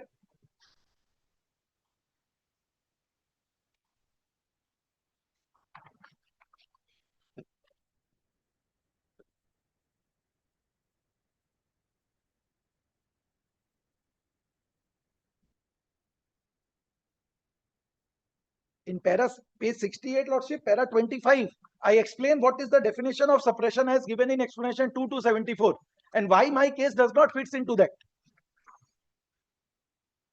And then Lordship, I rely on certain judgments of Supreme Court under the erstwhile. This is dealt with by that one-liner at page 320. 320, Lordship. So we went before this Honorable, we came before this Honorable High Court, but Honorable Writ Court dismissed my writ petition, Lordship. That order is at page 326.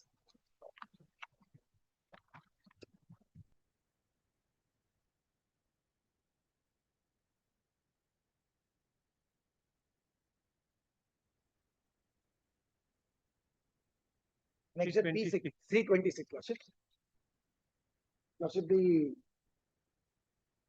operating portion of the order starts at page 20, para 20, page 331.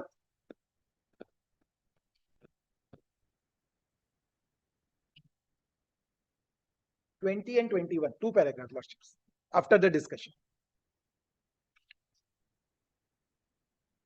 Yes. Lordship, I preferred an intra-court appeal before the Honorable Division Bench, and the Division Bench at page 333 set aside this order of the coordinate bench, and in fact there were certain remarks given on the merits also, which the court also expunged, the Division Bench, Lordship, which is at, Lordship may take para number 9 of the judgment at page 335.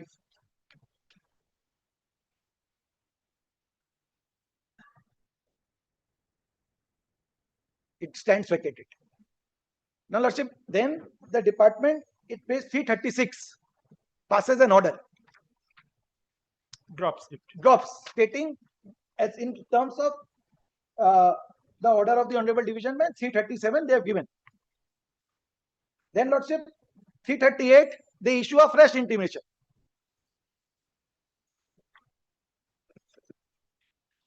Now, you see the timelines also, Lordship. The order of the Division Bench was 21st of January 25. They issue a drop order on 17th of April. And then they issue a new DRC1 on 18th of July. So all these times was with the department. From January to July they waited. Because it was not becoming time bar under the normal provisions of 73. Had it becoming time bar, they would have issued that day only, Lordships.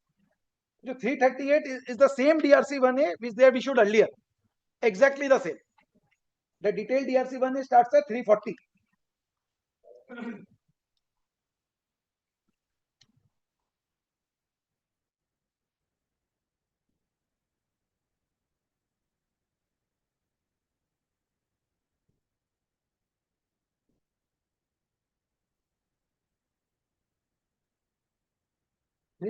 My lords, 340, first paragraph, they are given that as per the order of the High Court, they have given that paragraph, and then the same pre-show cause which was issued in 2024, 10 July 24, it's the same pre-show. No addition, no more, nothing. Lordship, page 344, I submit my reply on the portal, and with the detailed annexure of the same, 345. So your reply must also be the same as it was. No additions. The same annexures we had uploaded, Lordships. Now, Lordship, they have issued me the show cause notice, which is under challenge of your Lords at page 363. In the second Lordship, I have not attached the annexures because again it would have been. Page 363 is the subject matter of challenge, Lordship, summary of show cause, and the detailed show cause at 365. They have dealt with your objections there. Lordship, I like to show that, Lordship. Page 369 onwards, Lordship. 365, 366, 367 is the same as pre-show cause notice. It is the same. What was in the pre-show cause notice? 368, they give my reply in synopsis as per them. Bullet points they have given. Now 369, response from the undersigned authority. Yes. Now, Lordship, first, these points that they have done from 1 to 10, it is not my reply. They have taken bits and pieces from my reply and made it a short reply. Now, Lordship, how they deal it? They say, with regard to your submission at serial number 1 above, it is to state that prima facie it appears ITC has been availed in violation of 16(2)(b) and 16(2)(c) of the Act, as the suppliers were cancelled under 29(2)(e), as they were found non-existent and or registration has been obtained by means. But no supporting documents given to my satisfaction. That the department is saying they have cancelled it. On what ground? Whether they have filed the returns or not, nothing. They say in one line, they were found non-existent. But when? But here, is this the end of the matter? In the adjudication proceedings, you will get this opportunity. No, it's a predetermined. I'll show. And I'll place just 2 judgments, Siemens and Oryx Fisheries. Why I say it is predetermined? I just placed 2 judgments. Let me take your lordships to this. Then, lordships, he again quotes, with regard to submission at serial number 2, it is stated, Honorable Supreme Court, in the case of State of Karnataka versus Ecom Coffee Grill, that was a case of service, wherein the Honorable Supreme Court was dealing in the case wherein how can a service receipt be proved? And there the Supreme Court had given certain observations that only invoice copies will not be a proof, sufficient proof, unless you show receipt of service. That is what they have extracted. Then, Lordship, elaboration in page 369, now how it deals with that judgment. The Supreme Court decision in this case focused on the burden of proof when claiming ITC under KVAC. The court held that the purchasing dealer is responsible for proving that transaction is genuine and the goods were actually received. This goes beyond simply showing invoices and payment details. The dealer needs to prove evidence such as name and address of selling dealer, details of vehicle used for transporting the goods, proof of payment of charges, acknowledgement of receipt of goods, tax invoice, payment particulars, evidence of actual physical movements. All this in my case already submitted with e-way bill. E-way bill has the name of the dealer, selling dealer, purchasing dealer. E-way bill has the details of vehicle transporting the goods. E-way bill has the has the tax invoice details, and the payment particulars is my bank statement. So only furnishing of e-way bill will satisfy all of this. Lordship, that is why under Rule 138A read with 67, it is a mandate in the statute from 2018 that e-way bill is mandatory. Now, Lordship, how says, thus merely furnishing e-way bills and Weighbridge receipts, bank statement, invoices, and copy of ledger from books do not prove that the transactions were bona fide and there was actual movement of the goods and goods were received by you. You did not furnish proof of slip, inspection report, stock in out register, vehicle in out register, acknowledgement of receipt of goods, consignment notes, purchase order, GRN. So these are something which a person, an SSC, may keep for his better accounting or may not keep. Statutorily under section 35, there is no requirement to keep a GRN. These are accounting concepts. And Lordship, in my pre-show cause, if he wanted these all, for the sake of argument, I had specifically asked for a personal hearing in the pre-show cause also. No, but at any stage or at every stage, if they start giving personal hearing, then why I say so? Proceedings will be reduced to nothing because everything will be done before the adjudication. Because it was voluntary for the officer to issue the pre-show cause. Because he has issued the pre-show cause, taken the pain to issue the pre-show cause. Therefore, you cannot hold him guilty for. No, I'm not holding him guilty, Lordship. That is not my contention with Lordship. Then, Lordship, serial number 3. With regard to your submission as noted serial 3, above it is stored, suppliers were cancelled under 29(2)(e) as they were found non-existent or registration has been obtained by means of fraud, willful. Which one? Fraud, willful statement or suppression? He has just copy-pasted. In fact, Lordship, Delhi High Court has issued strictures on department on these terms that you have to check out which is not applicable. You cannot write everything. At the show cause stage or at the show cause stage. That this cannot be a means of cancellation. In fact, our division bench on presided by Honorable Chief Justice had issued a order judgment wherein it was stated that retrospective cancellation, if you do not put a notice that you are intending to do a retrospective cancellation, you cannot retrospective cancel. That order I have also. Recent order of the Honorable Division. The ITC chain prima facie also points out that firms were created intended to carry out fraudulent and devious practice of receiving issue without having execution of functional activity and without entering into actual business to accumulate ITC and transferring the same without actual purchase, sale, movement or delivery or receiving. Hence, prima facie it appears. Lordships, I have shifted my burden of proof. I have given the documents. Now, still, how a prima facie it can appear that this has been done from my end? Supplier may have done something wrong, but my genuinity I can prove through what documents I can provide. Lordship, para 4. He says the submission has been already dealt with in response. Para 5, he again quotes Ecom Grill Lordships. And para 7 onwards, it's a total repetition from para 7 up to page number 376. It's a total repetition of what he has stated earlier in each paragraph.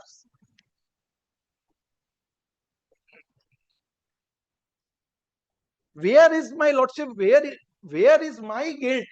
What additional can I now provide to the same person who issues me the show cause notice with a predetermined mind?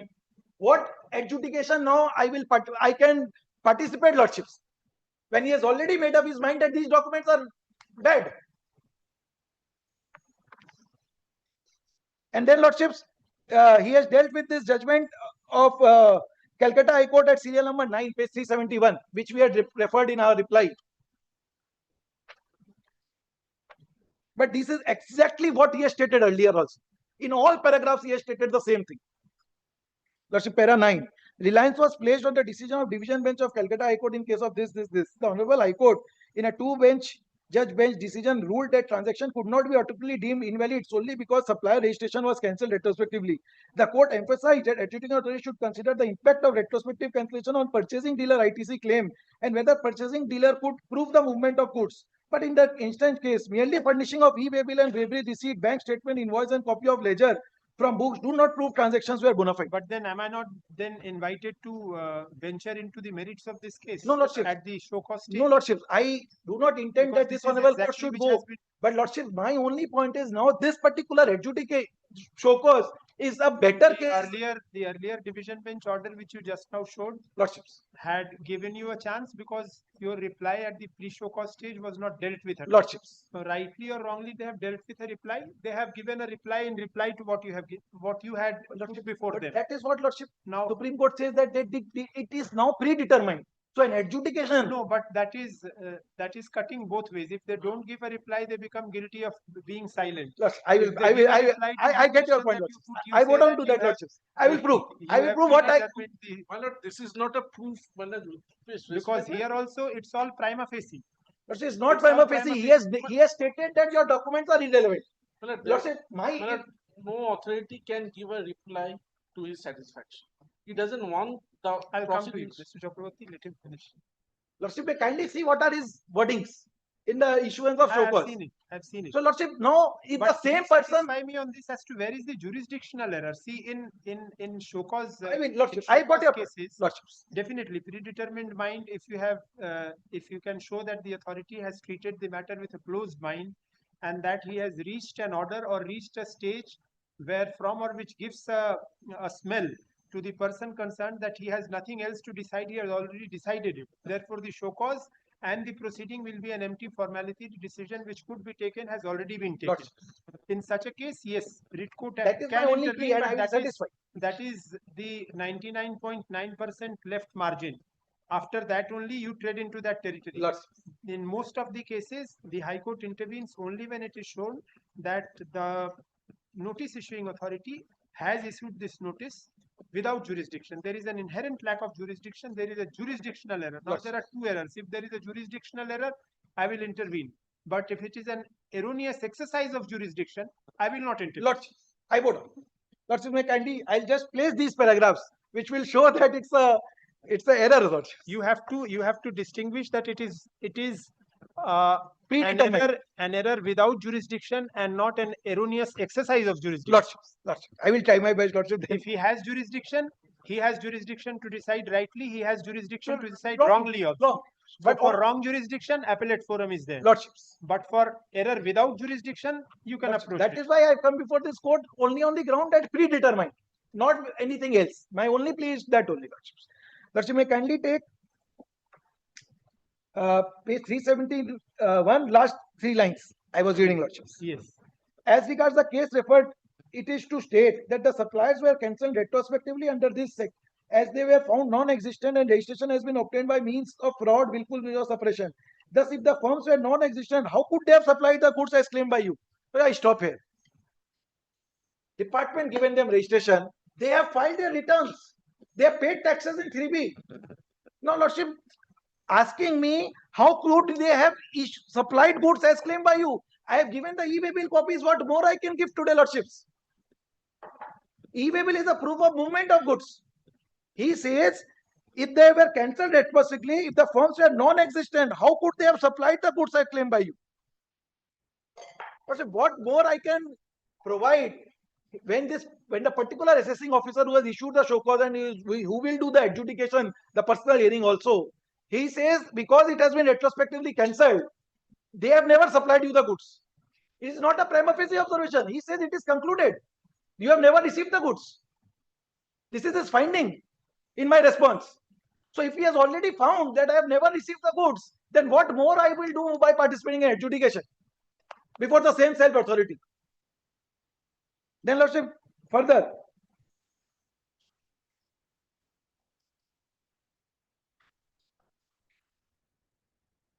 this implies 2 things. Certain condition must be satisfied before and after claiming the credit to remain compliant with the GST regime. One such prerequisite condition is the recipient must have received the goods or service. But in the instead case, veracity of transaction has not been proved. Thus, purchasing dealer's ITC claim is in violation of this. In the instant case, you have prima facie failed to prove the movement of goods. Lordship, I will place 138A. That is the only document to prove movement of goods. Without that, there is no other document under the statute. Thus, the essence of the fact is the ITC was found to be wrongly availed or utilized by reason of fraud or willful statement or suppression and not found inadmissible merely because of retrospective cancellation of selling dealer. Thus, judicial punishment referred to is not squarely applicable. Now, Lordship, they say it's a case you have defrauded the government. Lordship, section 74, explanation 2 defines what is suppression. It says it very categorically uses certain phrases under section 74. First time, Lordship, in the statute, they have defined suppression. In the erstwhile regime, it was always under judicial interpretation. 74, Lordship, explanation 2. Now it has shifted to 74A in the latest book, Lordships. For the purpose of this act, the expression suppression shall mean non-declaration of fact or information which a taxable person is required to declare in his return statement report or any other document furnished under the act or rules, or failure to furnish any information. Lordship, in my case, I have reported this input tax credit. It is coming in 2A. When asked by the officer, I have produced all the relevant documents. What suppression I have done at my end? Just because a retrospective cancellation has happened, can this be a case of suppression? And Lordship, this is also my secondary challenge before your lords, because suppression can be invoked only skipping the facts aside. In the particular facts of the particular case, is what suppression I have made. From my books, from my auto-populated statement, you are saying some X persons registrations have been cancelled.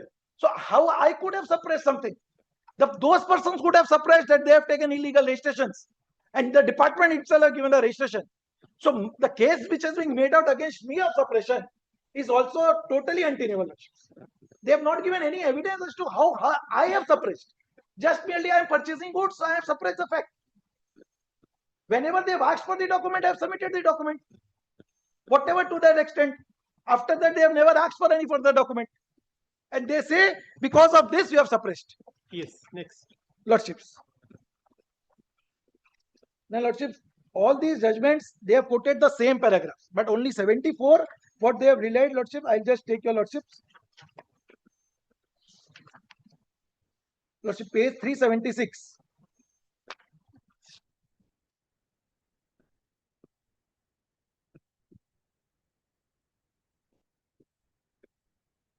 Para number 13. With regard to your submission noted at serial 1112, above it is to state as per discussion above noted above, ingredients of issuance under 74 of the Act stand attracted in the instant case. The events of which have been discussed in serial 1 to 20 of the response from undersigned and imposition of penalty is rightly justified. All the submissions furnished by you have been considered, have been dealt with. Thus, from the discussion, it appears, prima facie, it appears that input tax rate has been wrongly availed or utilized by reason of fraud, this. Accordingly, notice under 74 is issued requiring to show cause as to why you should not pay the amount specified along with the penalty. Section 74 is reproduced as under. The provisions is there, and then he computes the same demand. Now, Lordship, my case is first, the officer, whatever reply I have given, good or bad, has, as rightly pointed by Lordship, he has considered. He may consider it one way, another way. But on going through the consideration, it's a case wherein he has determined that all these documents which I have furnished. Mr. Kanodia, since there was an order by this court to deal with the replies and then issue the show cause notice, they have done it. You have also agreed, and the prima facie reading of the law also shows that the issuance of the intimation is not a mandatory requirement. Suppose no intimation was issued, and suppose a show cause was issued of this nature to which they had replied. I would have replied, I participated in adjudication. So, if after your reply also you had come to the court saying that they have not dealt with, after passing the adjudication order, so it would have been the same thing. So that is what they are doing now. Only thing is Lordship, evidence. correctly, Lordship, I brought on to it. Now that means, Lordship, they are passing an adjudication order. Invited that order. I never invited, Lordship. I gave them the documents. I gave them the documents for the purpose of satisfaction. It is a form of adjudication, which is why replies are not to be considered. Lordship, for that matter, kindly takes 2 Supreme Court judgments, which I have attached. Lordship, first I'll just take page 50. Where is the page 254? When the return filing status of all the suppliers shows they have filed the returns. Page 50 and page 254, 2 pages. Page 50. Page 50, Lordships. Yes. All the suppliers which have been alleged, I have attached a screenshot from the GST portal which shows they have filed all their returns in the period which I have taken supplies. So the allegation of non-payment of tax 16(2)(c) is not applicable on this ground itself, which I have replied also, but not considered at all anywhere. What have they said on that 16(2) aspect in the show cause notice? Lordship, they have stated 16(2)(b), 16(2)(c), and they have not dealt with 16(2)(c) anywhere. They have stated it is 16(2)(b) and 16(2)(c).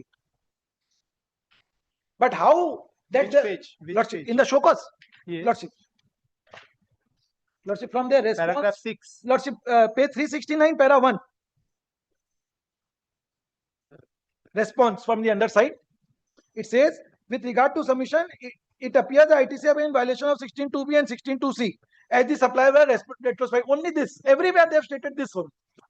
16(2)(b) is non-receipt of goods. 16(2)(c) is non-payment of taxes. 16(2)(c) is, Lordship, non-payment of taxes by the supplier. Nowhere I have given the evidence that they have filed their return. I cannot go and have the access to their return, Lordship. I can have the access to their return filing status, which I have given. Now, whether they have paid the taxes or not, it is on the department to prove. Lordship, there cannot be a double recovery. If the supplier has paid the tax, I show the status of filing, then recipient cannot be asked to pay again for the same self-activity. They have nowhere in the issued show cause also it has been dealt with. In my reply, I have specifically taken this point also. Next, Lordship, I will take your Lordship to the 2 judgments which I was referring. At 391 Siemens.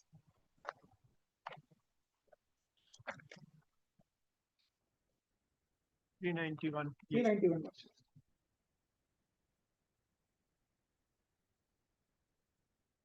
It is on the point, Lordship, when a writ petition on the, when a show cause or an order is to predetermined, then whether a writ petition would like on this aspect. 391.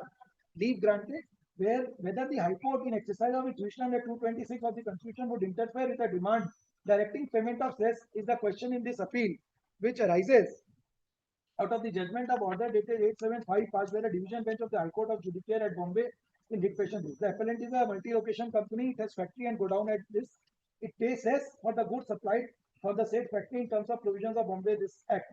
It also owns a factory at Aurangabad. It is an office in Kharaghar. The said factory at Aurangabad and the office at Kharaghar are outside the jurisdiction of city limits of Navi Mumbai and thus outside the jurisdiction of Bombay Municipal Corporation. Supplies are made to dealers directly from the appellant's factory situated at Aurangabad and office at Kharaghar. However, the establishment of appellant Kalve was directed to pay taxes, although according to it, no jurisdictional fact exists therefore. The demand was made terming the same as a show cause notice. It appears that in the course of routine investigation, some vendors had made certain complaints as regards transaction of goods from appellant's factory. The appellant made its representation on receipt of the said purported demand. Oral and written submissions were also made on this and this date, stating that the appellant had neither been receiving any goods within the local limits, nor it has been imported in respect of the goods directly sold from the factory or from its sub-vendors manufacturing premises, and therefore they are not liable. By reason of a purported show cause, the appellant was directed to make payment of cess with interest immediately. It was, however, stated, you are requested to attend the above this. A writ petition was filed by the appellant hearing quoting the said purported notice.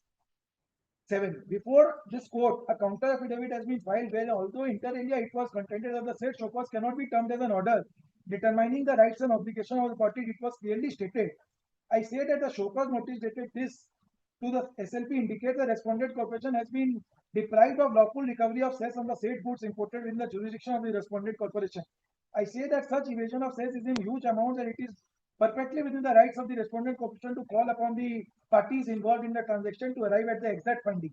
I say that the arriving at the finding of fact with regard to the said reports, there are many facts which need to be taken into account. I say that such factual aspects include which in the party which has imported the goods within the jurisdictional limits of respondent corporation. What is the nature of contract between the seller and the said importer of goods? Is there any mechanism used by parties to avoid payment of cess on the said import of goods? What is the extent of cess that is evaded as a result of such mechanism, and who ultimately can be held responsible? It was further observed, I am skipping that part. The question as to whether jurisdictional files existed for issuance of the said notice order passed by the respondent was in question in the said writ petition. Although ordinarily a writ court may not exercise its discretionary jurisdiction. Yes, I have read it. Para number 10 was the Lordship. Next judgment, Lordship, Oryx Fisheries, page 409.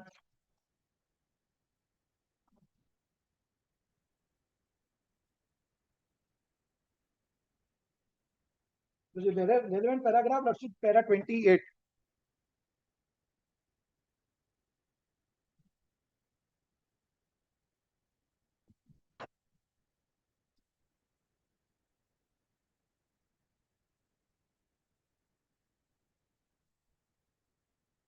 Para 28, may I please, Lordship?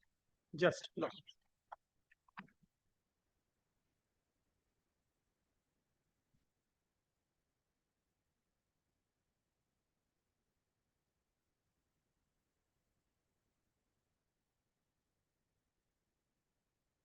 (28, 29, 31).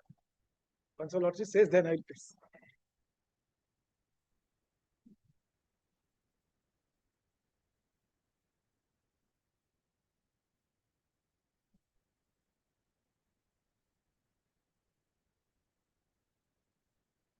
Lordship is very applicable in my case as for we, Lordship, of course.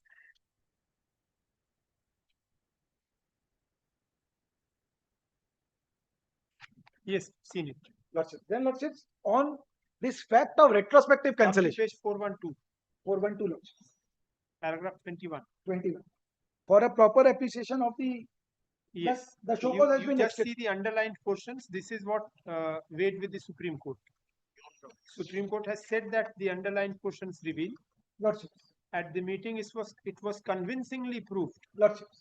So this is what struck the Supreme Court. Lordships, then kindly see the language of the paragraph which you just now showed. 31. Paragraph 28. 28.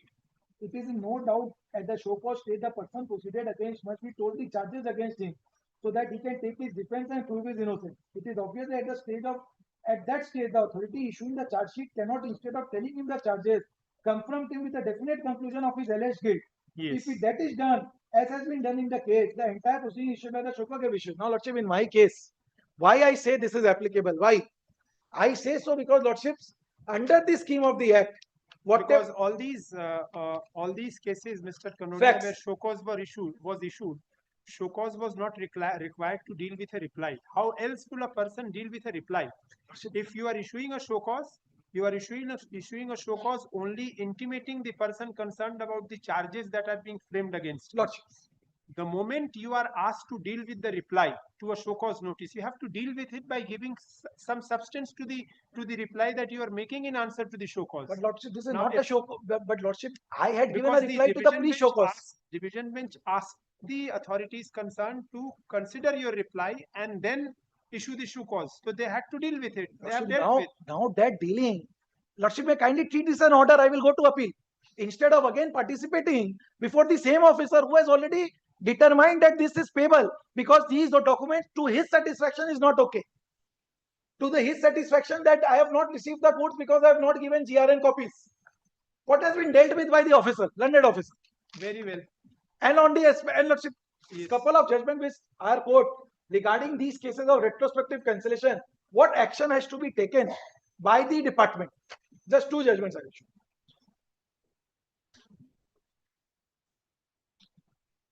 Lordship, page 501, LGW Industries.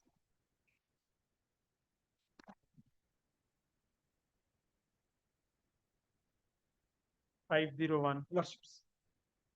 This was challenged before the division bench by the department, but which was overturned, which was not overturned by the government.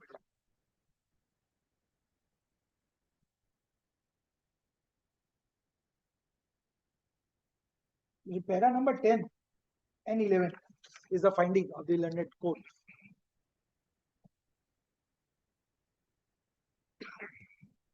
May I please Lordship para 10?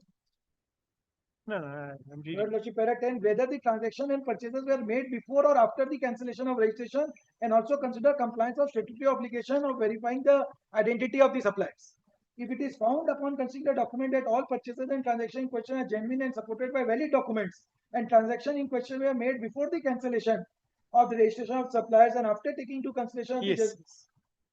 So in all these cases, the batch petition was at the show cause stage, which was appealed by the Department for Honorable Division Bench. Honorable Division Bench declined to interfere. And Lordship, then Lordship, page 505, Shraddha Overseas, which was a part of the pre-show cause also, an order by the division, Honorable Division, my Lordships. Para number 7 at page 509.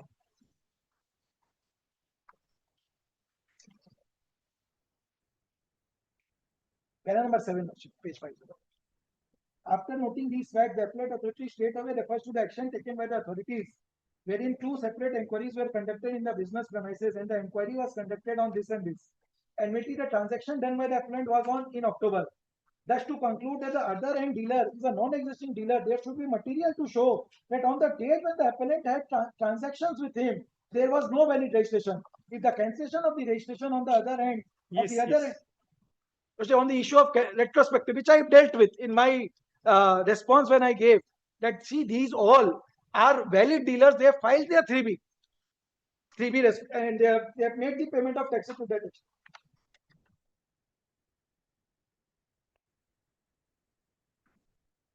And the total screenshot I have already shown. Yes, Mr. Chakravarti. Malad, 509, paragraph 2, Malad, it's an appellate authority order. Yes. Was question. So, Malad, today he invited the Honorable Division Bench to pass an order that the show cause notice should be passed in such a way there is certain observation, prima facie findings as regard to his reply to the pre-show cause notice. When the authorities have done it. Once the show cause, if he chooses to reply, there will be an opportunity of hearing. Thereafter, at the appellate stage also, if Malad considers 75-2, they can say that this to be a show cause under 73, not necessarily 74. That power is with the appellate authority. Section 75, subsection 2. So his grievances. Section 75-2. Kindly see, Malad. But the authorities find that the allegations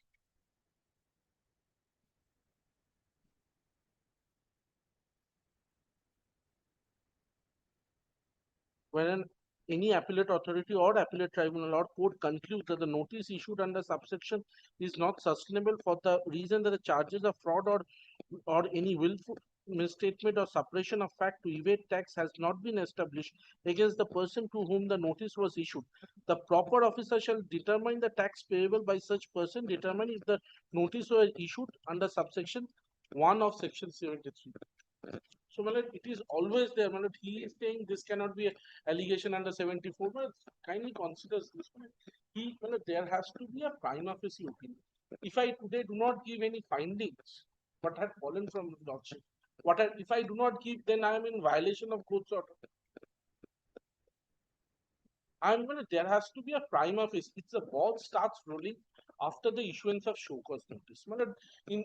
Just give an example, disciplinary proceeding. There is also a concept of preliminary investigation or inquiry. Not necessary that preliminary inquiry report is to be given to the delinquent, because if I do not rely that on the charge sheet, I do not have to give that. But here I have relied or I have done whatever he has given me. I have given an opinion and he has annexed judgments. He is asking me to distinguish the judgment. The question of supplier getting the suppliers are not before my lord. The suppliers have not challenged their cancellation. I do not know. But today he cannot be the spokesperson of the supplier. Suppliers, the prima facie have said that the supplier were never in existence, never did any business. If that is fact to be found to be correct, then these transactions are all fake. If he is a non-existent party, and for every drop of hat, now he is aggrieved that I have given a finding. The ball will come to us. There will be no ball stops. Let the ball stop. Let him give an opportunity to conclude. Allow the adjudicating authority to conclude the proceedings. Every time he comes, there has to be a prima facie opinion. If I'm not wrong, but he says you have given it with a predetermined mind. You have already made up what your is mind. the test for that? In all these judgments, the first Justice Sinha's judgment, there was a answer to there was no answer to the show cause, or there was no direction that I have to consider a pre-show cause reply of a pre-show cause notice. There was no direction, and Auric says there should not be hyper technicality, and this language is in disciplinary proceeding. D.K. Khanna had said, Justice Banerjee's judgment was there. If I name the inquiry officer in the charge sheet, that is a predetermined mindset. Subsequently, it was watered down. That is not a. I have not said I have concluded this. This is my final opinion. It's my prima facie opinion as regard to the statements he has given. He has given a 300-page statement in a pre-show cause notice, my lord. That's usual. That is the. I can understand. My learned friend doesn't want the proceeding. But at first round he came. He said, "I'm not satisfied because you are not there." First round he has come to the court. He said, "I'm not satisfied because you have not considered my reply." Today he comes to court and says, "Take a different stand." But both cannot No, coexist. he's not taking a different stand. But he's saying that you have considered his reply in such a manner that nothing remains for him to go to the adjudicating. Lawyers, these are not lawyers. They are officers. Kindly considers this. My lordship, he is giving credence to the language. I have not come across this show cause notice, at least saying that I have concluded that there is nothing. Very well. Any judgment in support of whatever you want to say? But I'll bring judgments in my lord. Very well. I'm keeping it on 6th. Well, Heard learned advocates appearing for the respective parties.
We'll do this from next week onwards. I will add up some listing matters because once I start, I will not be able to stop the floodgate because there are so many matters waiting for being listed. Everybody would want it to be listed.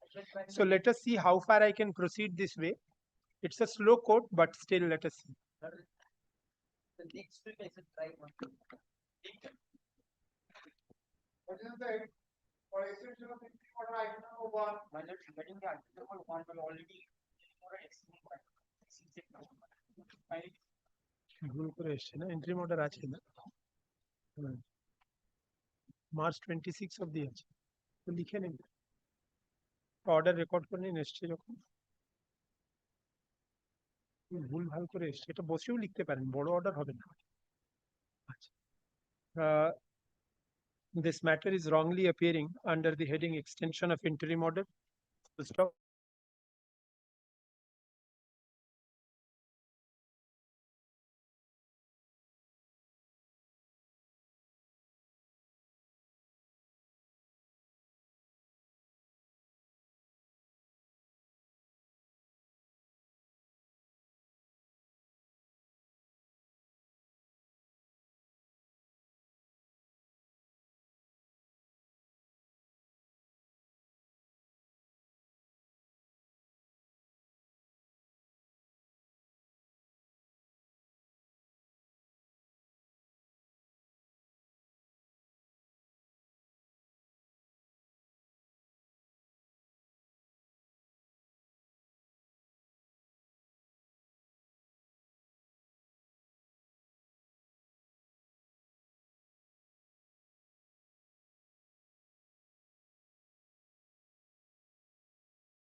My lords, item number 2, my lords.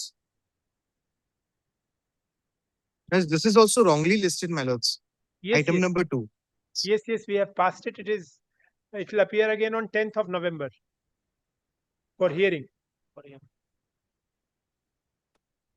Matter was otherwise not ready.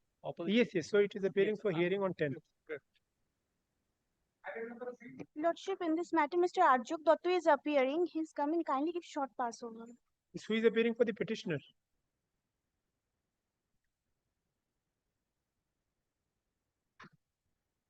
लिखे नहीं तो none appears for the petitioner. Full stop. In order to give the petitioner one more opportunity, list this matter under the heading for dismissal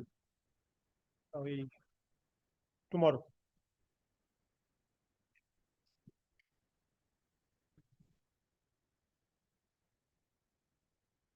Number 4.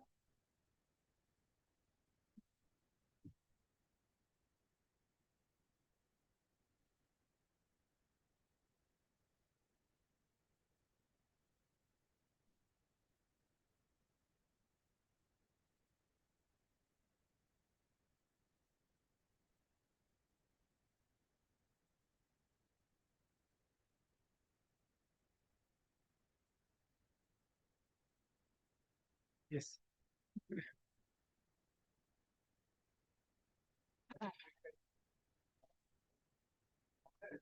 Of the tribunal, and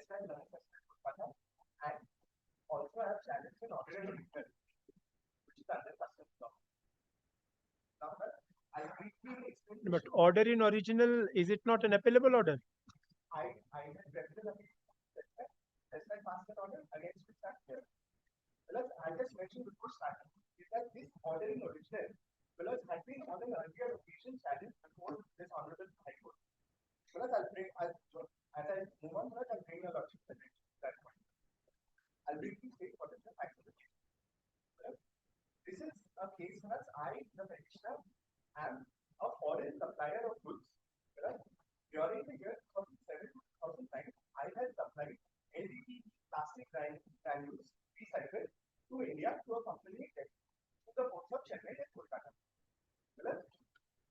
In the year 2012, April of 2012, a show cause notice was issued to me, the company which had imported this plastic, and to me as a foreign exporter, that the goods are allegedly undervalued. Right? Correspondingly, a demand of customs duty import duty was proposed to be levied, and interest penalty and personal penalty on the Indian company, the director of that Indian company, and I, the foreign exporter. Correspondingly, an order in original was passed in the month of July 2014. In the month of July 2014, an order in original was passed where the demand of duty on the proposed undervalued goods was for a sum of rupees 96 lakhs. That order also imposed on me, the foreign exporter, a penalty 23 times the demand of duty. The demand of duty was 96 lakhs. The penalty imposed on the person penalty imposed on the foreign exporter was 23 crores. Now, this order I had challenged for this honorable High Court as early as December 2000. I'd like to draw your attention to the honorable single bench's order. That is on page 202 of volume 2 of my bench.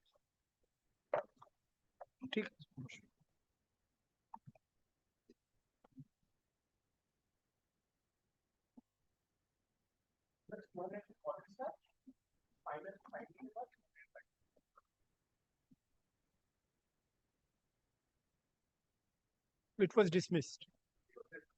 Again, this accepted a recovery documents dismissed. Page 27.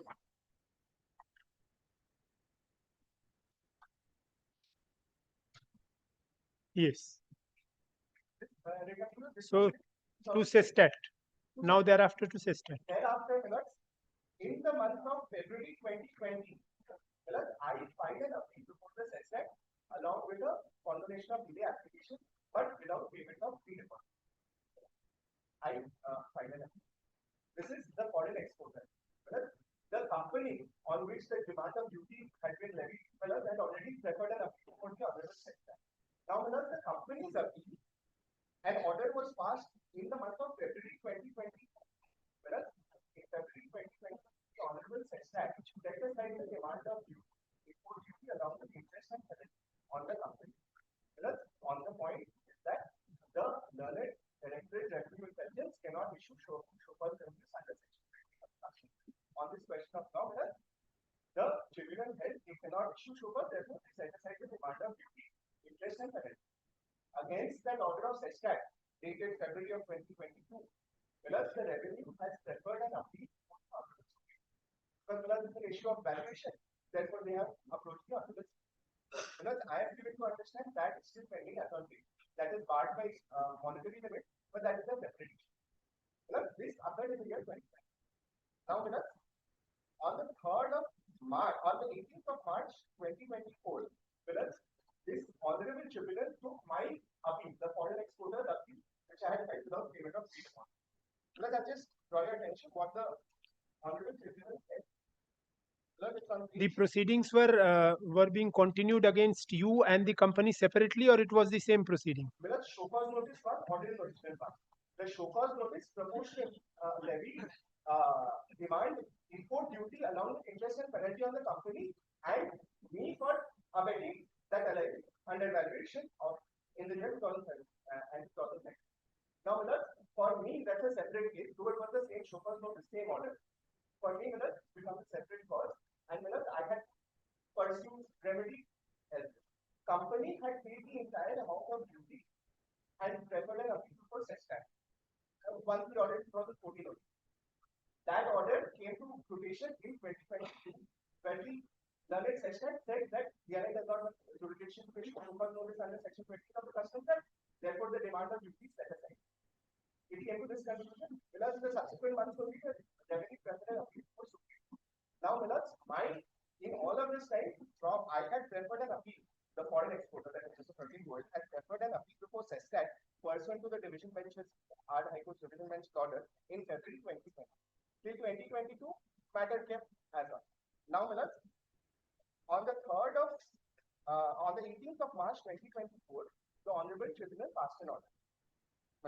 First, I'll mention 14th of December 2022, page 341.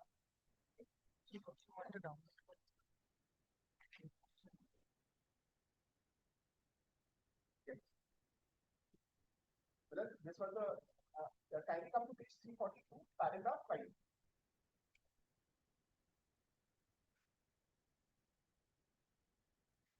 So, yes. So,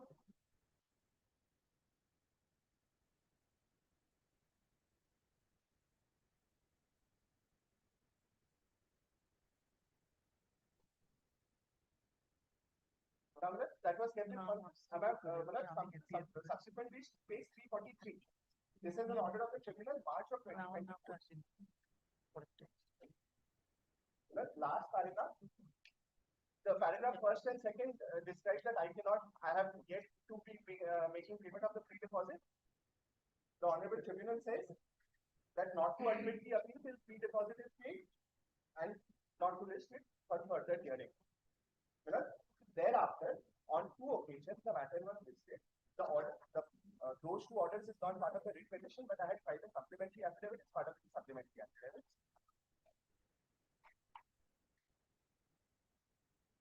On 2 occasions, first is on 20th of May 2024. It's annexure P13 of my supplementary affidavit.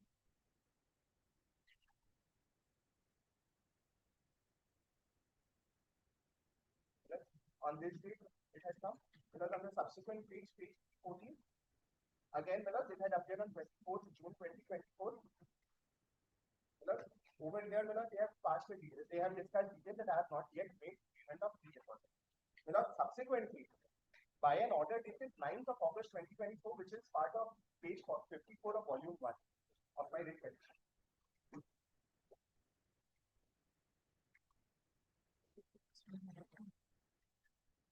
This paragraph 2 considers that there is a imposition of penalty of 20 crores against me. Subsequently, paragraph 6 said I have not made full payment of deposit. And paragraph 4, stating that I have not been able to fulfill this condition, has set aside against this order and the corresponding order in original imposed penalty of 23 odd crores. I have come in a writ petition before this honorable. First point which I raised before this honorable report is that one of the points that has not been considered by the tribunal is that pre-deposit in my case was not mandatorily required because I had an inherent right not to pay the same. I'll just mention why. Because today, I had shown that the show cause notice of 2012, the order in original is of 14th of July 2014. In the month of July 2014, the Customs Act did not prescribe payment of pre-deposit for any appeals before the Honorable Tribunal. Prior to August of 2014, the practice knows is that I had to file an appeal along with a stay application, and the stay application would be adjudicated on its merits by the Honorable Tribunal. On the 6th of August 2014, Finance Act number 2 of 2014 was enacted under the Finance Act 2014, section 129 was introduced, where making payment of pre-deposit or entertaining an appeal before the tribunal was mandated. It was mandatory from 6th of August 2024 to 2014. I apologize, not 2024. In my case, the list has been created in the year of 2012. The list has been crystallized. The demand of duty along with penalty has been crystallized in the month of July of 2014. So, as on July of 2014, I preferred the appeal pursuant to the order of division bench in the month of February 2022. It was mandatorily required.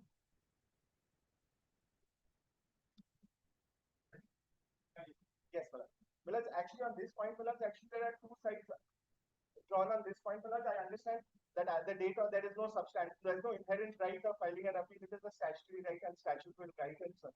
Well, but on this point, because over here the allegation has been crystallized by an order in the month of July of 2014. I understand. Yes, sir.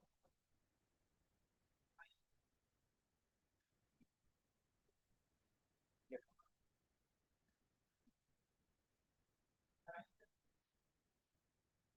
Yes.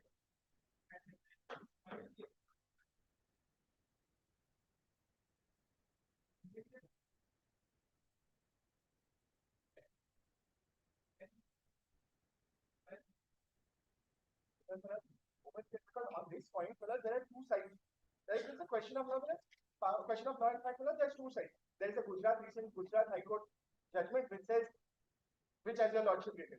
There is an alternate Kerala High Court and Madras High Court judgment which says if your list had been created prior to the amendment, the provisions, because note that the payment of pre-deposit is a substantive provision. So it can only be made applicable subsequent to its enactment. Today, once my demand of duty or penalty has been crystallized, yes, sir.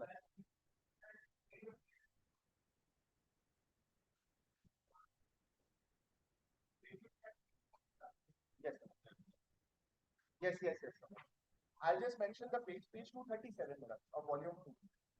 Page 237 of volume 2.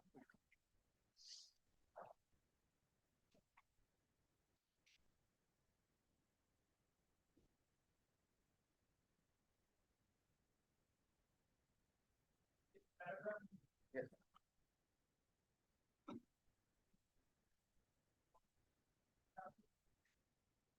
But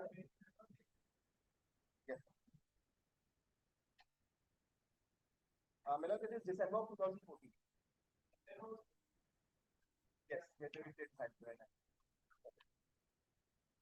But that argument has not been taken. And the argument, the cause had not arisen. This is just the cause of taking pre-deposit at the in 2019 has not arisen. That is, I am requesting to be waived. Over years I have so yes, yes. Yes, yes. My point again would be that the tribunal ought to have considered whether this my right fructified or whether I have to pay pre-deposit or not before saying that I will not entertain, especially in light where the demand of main principal demand of duty along with interest and penalty against the importing company has been set aside as on date. There is no demand against the company where the demand was of it's in volume 3. I just mentioned the page. Page 265.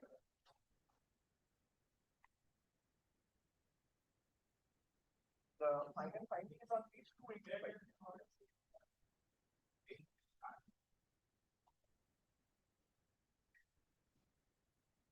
This order does not hold it. This is for the company. This is for the importing company.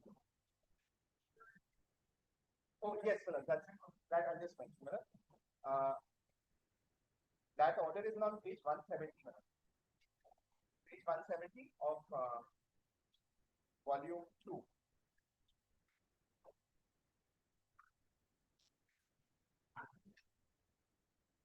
The order in original begins from page 139. The quantification of the penalty is on page 170.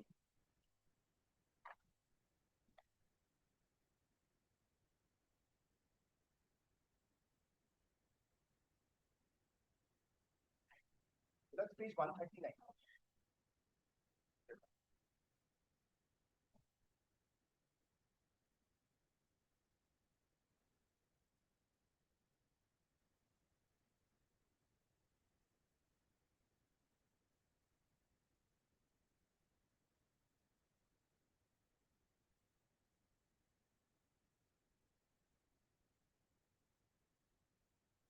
That's the order for penalty.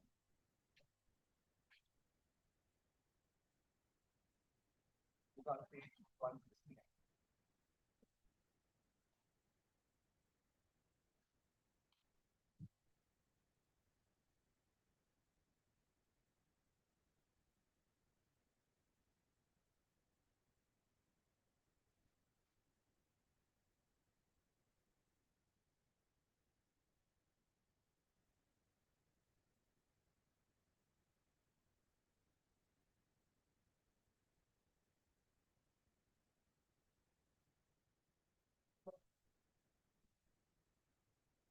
that is volume 3, page 265.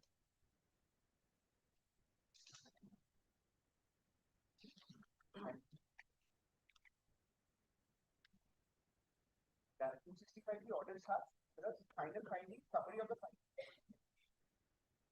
Yes, sir. Same order. Show cause notice and order notice same.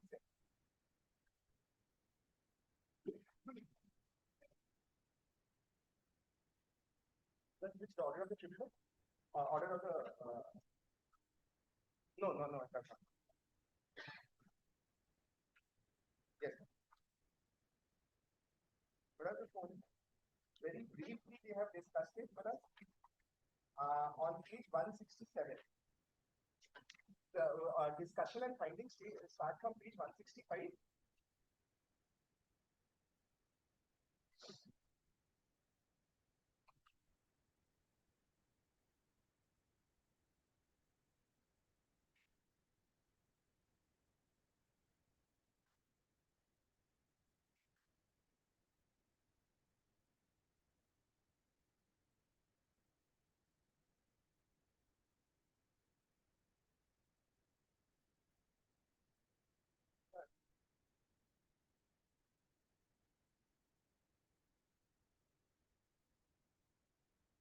The problem is that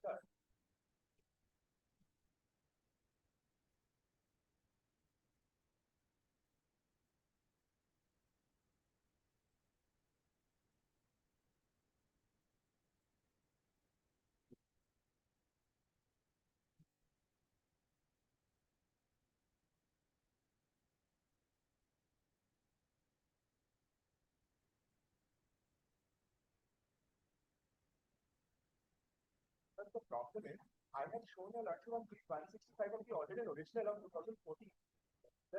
It starts on 165 and on 169 the discussion ends. Only one paragraph is there in the order in original in the discussion and findings portion, which discusses the alleged wrongdoing on behalf of Naveen Goyal.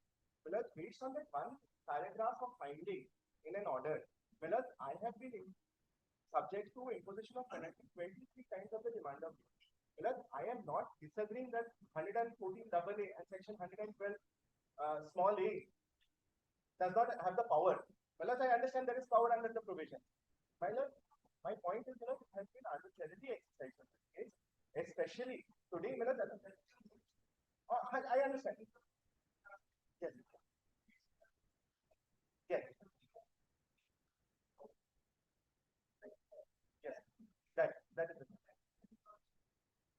Yes, sir. May I provide you helpline wherein they have discussed that where this has started prior to the amendment under the statute requiring mandatory fee deposit, I would not require to make payment of fee deposit because I have a judgment of Kerala High Court, Madras High Court. May I? Sure.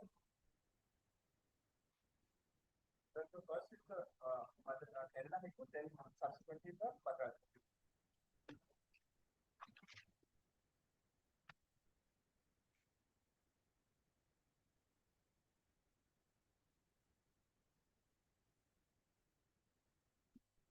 Now, this Kerala High Court judgment is under the Central Excise Act Parimateria provision with regard to the custom tax. Paragraph 4 is the findings. Paragraph 4 states, and I quote, I have considered the submissions of counsel on either side. I find that A is an order passed by the second respondent against which the petitioner has an alternate remedy under the provisions of Finance Act 1994 as amended to prefer an appeal before the Customs Excise Service Act Appellate Tribunal. The only point that arises for consideration is whether the petitioner would have to deposit amount of 7.5% of the tax confirmed against him as a condition for pursuing the appellate remedy before the tribunal. I know that in this connection that recently the Division Bench of the High Court of Telangana and Andhra Pradesh has taken a prima facie view that in much as the list in question had commenced prior to the introduction of the amendment to the Finance Act 1994 with effect from August of 2014, the petitioner's right of appeal as per the erstwhile provisions of law would not be affected by the provisions introduced by the amendment of 2014.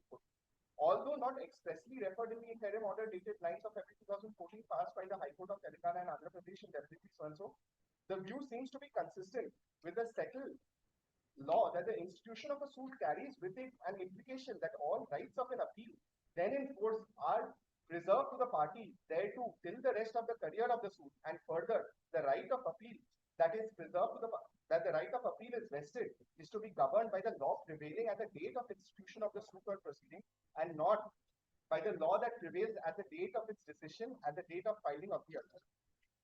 Thereafter, multiple judgments are quoted. Thereafter, in that view of the matter, I find that the petitioner, in whose case also the list in 2012 would not be required to deposit the amount of 7.5%.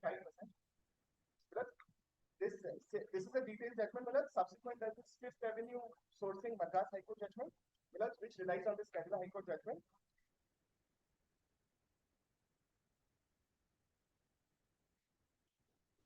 And in paragraph 13, it comes to its finding.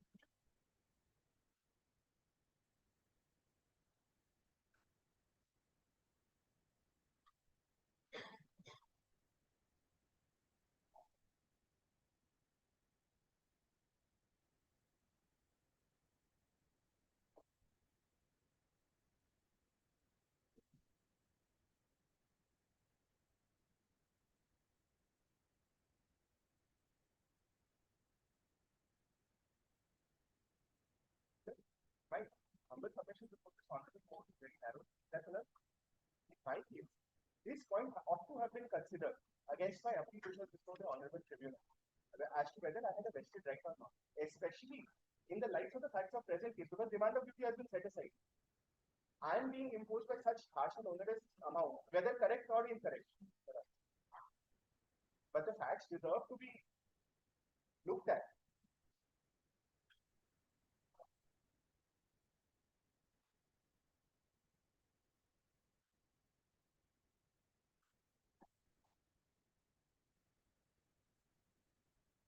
It has not been. At least on record, it has not been. That is the point. But there is the understanding of law. On this simple aspect, actually, in this matter. First of all, I think Milord is satisfied with the provision that came into effect in 2014. So I am not required to place it further. So admittedly, the order that was issued in the year 2014. So it generated on the same year when the act was amended. So statutorily, he has a liability to pay in case he wants to file an appeal. That is established and admitted also. Now what remains here, I think, it is a sideways to come in a fresh amount of litigation. Why? Well, we can see that here, this matter traveled from the lower court division and then it traveled to division bench of this Honorable High Court. And in this Honorable High Court, we see that has been an order, particularly with respect to the pre-deposit. So, in a clear understanding of his submission and the judgment has been passed by the division bench, it is clear to me at least that he wants to entertain a fresh litigation on the self-same cause of action. So, if he was in dispute with that order, because he again traveled to tribunal as per the Honorable Division Bench's direction to him. So he has accepted one part of the order. Another part, if he has to dispute, so he has a proper forum to dispute it, or he has a proper forum to dispute it before the same bench also by filing a review application or whatever. Well, so that chance he has lost. Now this is a fresh amount of litigation, so I'm challenging basically the maintainability of the writ petition in this. No, this is a division benches of, because division bench, if I may cite, tribunal. Yes, again it will travel to division bench of this Honorable Court, Milord. But partly he is on the pre-deposit point, what we have understood in this court. So the division bench has in the paragraph clearly stated to him to pay the pre-deposit and then move forward.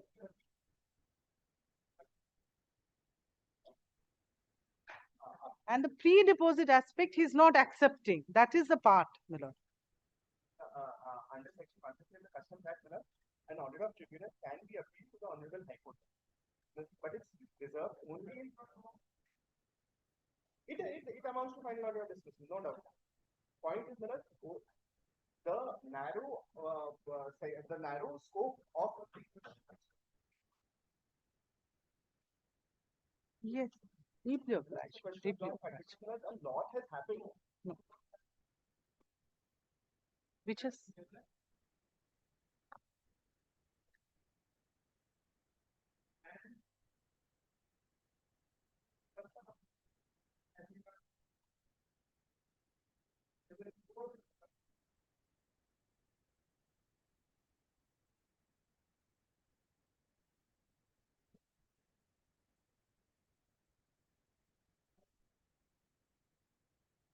second appeal can be filed container maintenance before the fund.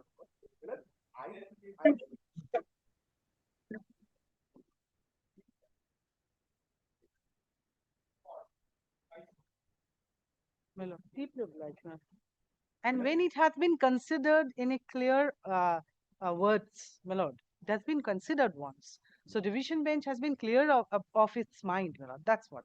I am in lit, apart from the question of law, I am in lit for violation of part 3 of my constitution. That is also category under part 3 of the constitution. That's my fundamental rights. Today,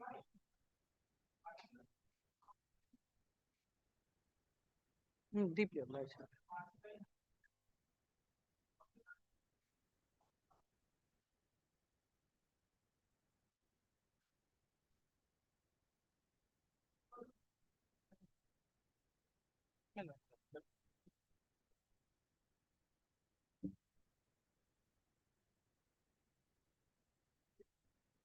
My lord, my lord. It's not maintainable so far as my submission is. I propose to at least with an attempt if the person would see continuously the tribunal had kept it in the call book because the main decision had not reached the yes.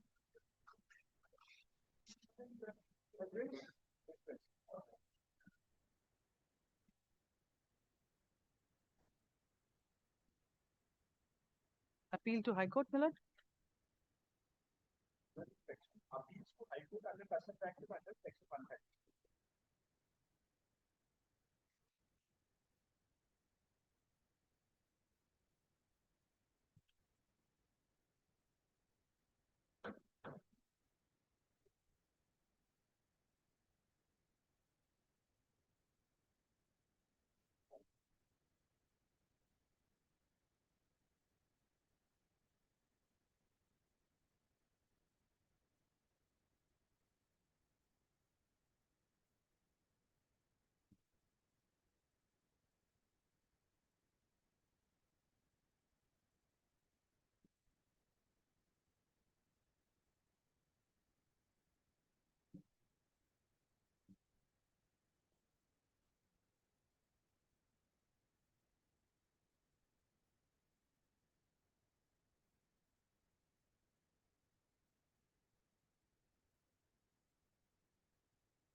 Will be applicable, my lord. Clearly, in clear terms, my lord.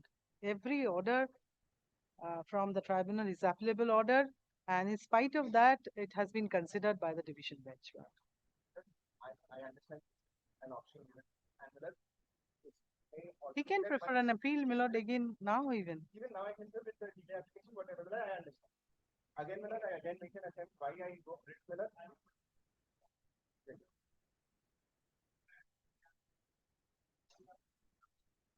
But Thursday have some matters fixed in the appeal court.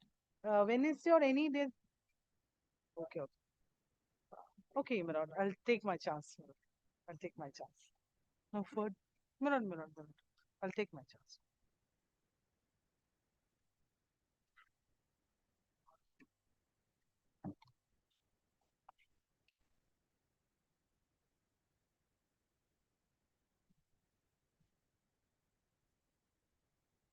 Deeply obliged.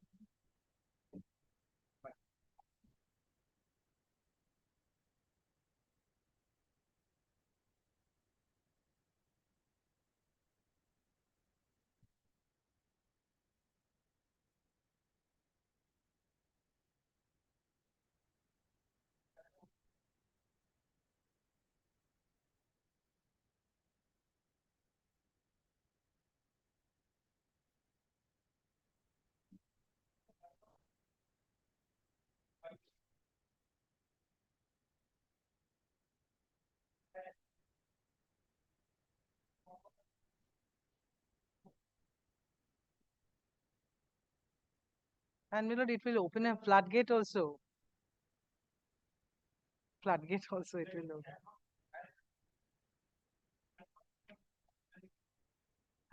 Deep flow. My lord, 4 and 5, same. Deep flow. 5, same. My lord, it's separate orders. Deep flow. Deep.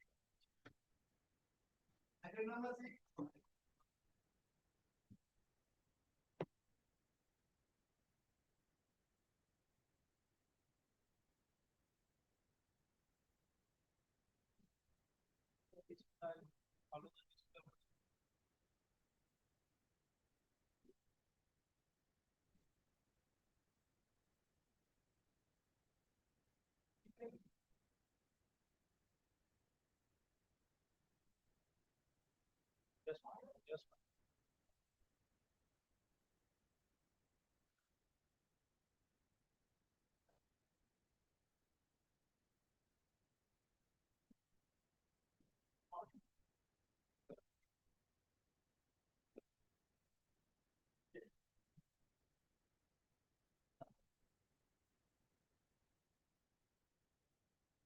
my lord, I am on behalf of the petitioner.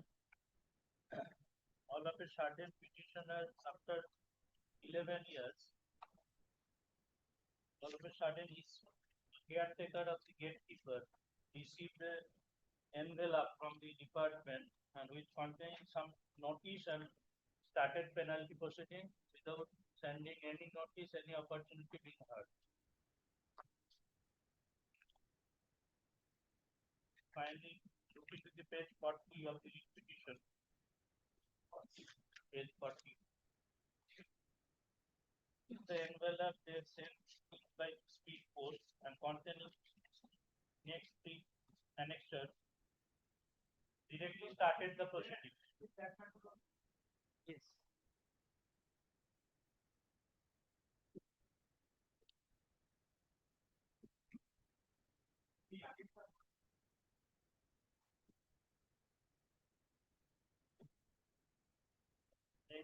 Finally, looking to the page 41.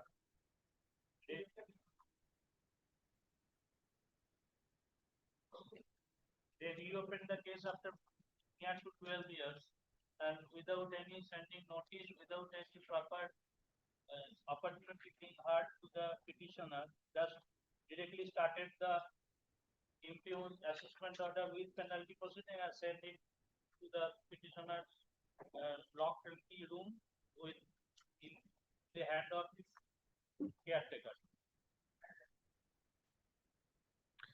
Now, my lord, this writ petition, my lord, required to be dismissed for making false statement before a constitutional court, my lord. Now, your lordship kindly see, my lord, paragraph number 16, page 7. Your petitioner submit that respondent authority also did not send any notice under section 148 of the Income Tax Act 1961, which is a gross violation of income tax rules and procedure. Now, my lord, your lordship also kindly see paragraph number 10, page 5. Your petitioner states that all and sudden, when he visited India in the month of August 2024, he had received a speed post envelope from the caretaker of the common flat, which contains some income tax paper from the office of the respondent number 2, following notice such and such. Now, your lordship kindly tally this paragraph with paragraph number 13. But here he says, in the month of August 2024, he has knowledge. Now, what he has written in paragraph number 13. Your petition states the respondent had also sent 2 notices along with above mentioned on both dated such and such by speed post, intimating the petitioner about the previous notices dated such and such. Now, in paragraph number 10, he says, in the month of August 2024, the envelope came and he has knowledge that proceeding has been taken by the department.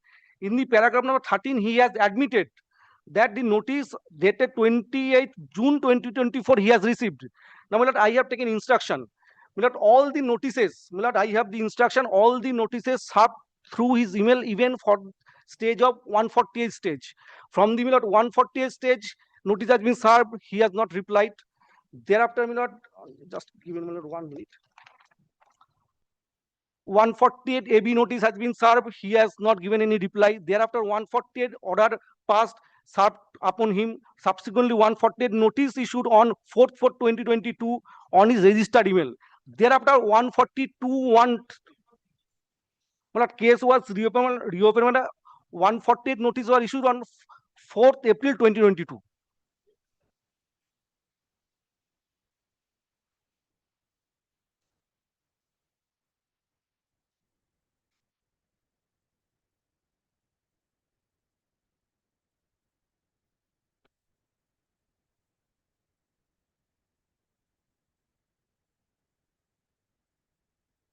But 148 AB notice issued on 19th March 2022. Delivered electronically email on same date, 19 March 2022. SEC request to submit his response on before 26 March 2022. SEC did not file in reply. Thereafter, 148 AD order was passed on 4th April 2022. Same was delivered electronically in his email on 4th April 2022. Subsequently, 148 notice issued on 4th April 2022. It was also served through SEC's email on 5th April 2022. Now, thereafter, as he did not file his return after issuing of 148 notice, there is a amendment in the petition. 143 notice has not been issued. That is 143(2) notice, because he has not filed any return. There is no obligation of the department to give him 143(2) notice. Thereafter, 142(1) notice is issued and give him 142(1) notice issued on 11th July 2023 and 4th August 2023 to the SEC calling for specific details explanation. However, the SEC did not respond to any notice. Yes, this is my instruction. Then I have to file short affidavit to this. Because I have the screenshot of the portal. This is the screenshot of the portal. Each says screenshot of the portal. Each says all records has been given to him. This is the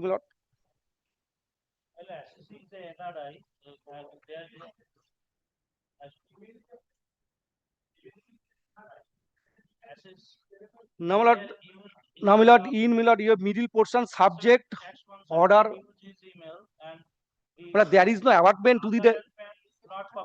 There is no awardment to this. Yes. Just my explanation is when the cause of action arose on the assessee, the department never intimated it. Why they intimated the penalty proceedings? So that way they may intimated the notice. That they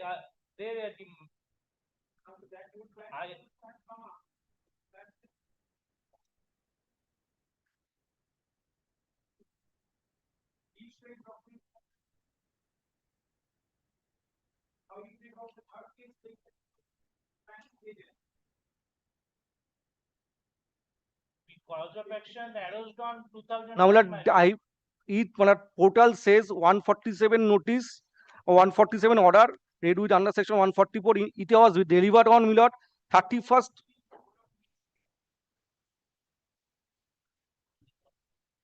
It is a registered email ID. He has put his. No, it Yes, is not, yes, not the name yes. of the petitioner. It Yes, is not yes. the name of the petitioner. This is a fake email ID.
এখন দিলে কি supplementary service এখন দিলে কি করে হবে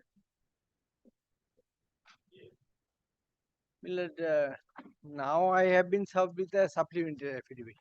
Last occasion, my lord, yes, Leave was granted in June, thereafter extended in July and again in September.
And both the wheels move together, and the business of the export import takes place.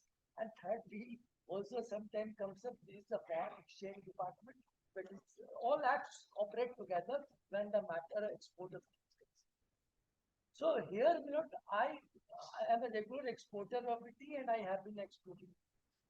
Thereafter, a government, this tea board issued one notice.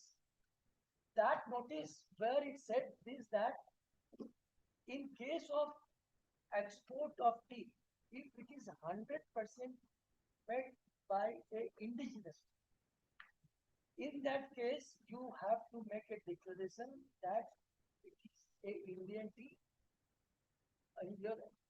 in your document and form which you give it to me, which I process under the Tea Act. If the tea and etc. is being processed as which is other tea imported is captively used in manufacturing of the final. But I import 70% of my tea is Indian. 20% I blend it with something which is the product some foreign countries like it, or to their liking I blend and manufacture a tea, and then that manufactured tea after the final processing will be having a different taste. So since final processing is being done here, I have to apply what law applies to the Customs Act for the customs purpose in accordance with the law by which Customs Act regulates. So for this proceeding is concerned, I will follow whatever the Tea Act says me to follow. So what I do is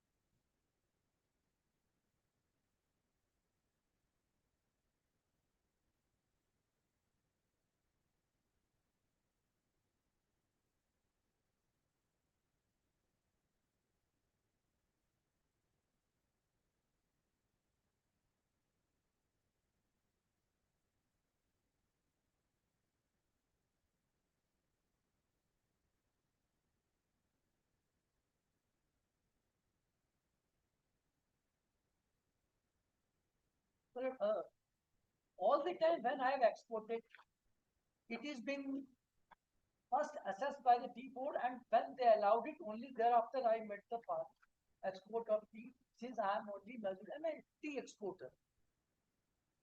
A search and seizure took place, and thereafter, my lord, they issued a so-called notice to me, where they said that they referred to a notification, where in the notification, it was what they say was stated that if I export a tea which is mixed with the Indian tea, or Indian tea is also used and foreign tea is also used, then I shall have to give a declaration that it is a mixed origin. It is a mixed multi-origin. So what the term it is used, that I shall have to declare it as a multi-origin. So when this SOCOS came to me, I did not find any notification which says that I have to do it in any document which is required under a statute. So, I first go and tell to them, since I have been complying all your statutory procedures. In that case, if there is a notification, it has to be published in the account. And thereafter, when it is published, then the first thing is this. Second thing is this, that if you put restrictions so far your area is concerned, one can understand that it is your area to control. But if it is something which comes into the domain of other statutes area, like Customs Act, which goes by the international, because I declare all countries, importing countries, they all have joined together. Every product has a classification. That classification, all countries under the WTO, World Trade Organization, they all become member. They all have identically classified according to the World Trade Manual, which all countries go by. So, for example, this pen. WTO says this pen classification is hypothetically 2712 number is this. All countries will give this 2712, chapter 27, and this will be. So for the declaration, then one requires a declaration. Then this declaration is also made following the international law acceptable to all. Country of origin is there, concept of country of origin under the Customs Act and under the other Foreign Trade Development Regulation Act, where the final processing is done. When the final processing is in, that is the place where country of origin is done. That will be India. Now I will be putting India because final product is being done. Ministry of Commerce has another department of this, because when it enters into a treaty with the other countries, where they say that, okay, mutually, if you import the goods, we will halve the duty of our goods, trade treaties, etc. Then they will follow what is the declaration, country of origin. If it is India is there, then they will say value addition, and it qualifies, then it has a law in its force. That law has to be done. So when this was being said, this that no, you have to declare it as a multi-origin, then that is something which is not required in the statute, nowhere, no definition, and the notice was, I challenge this process on the 3 grounds. My first ground was this, that this SOCOS notice says that I have not complied with a notification that they have referred to. That notification has never been come to any sunlight as yet, never been notified. It all the time it has been in the mind of the department, never published. Nobody knows about it. One. Number 2, I have seen this that notification which is being issued, that is in exercise of certain power which is under the TR, is granted only for a different purpose. Now, different purpose is of local administration, etc. That is chapter 6 of this, and that perpetual exercise of power conferred under that section 30, subsection 3, which covers chapter 6, in which it has been notified. My point was is that this export-import is all the time governed by chapter 3. And since it is not a notification, no notification, and nothing is under chapter 3. It is outside the purview of chapter 6, and so it is also entirely bad law. Number 3 point, what I was taken is this: when the so cause notice was there, in that kind it comes to so cause notice.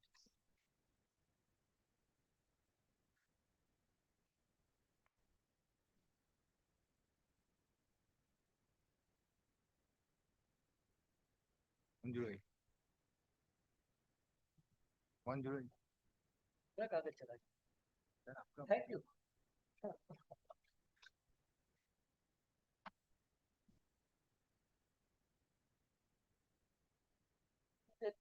Just make this. This is just such a vague so-called notice.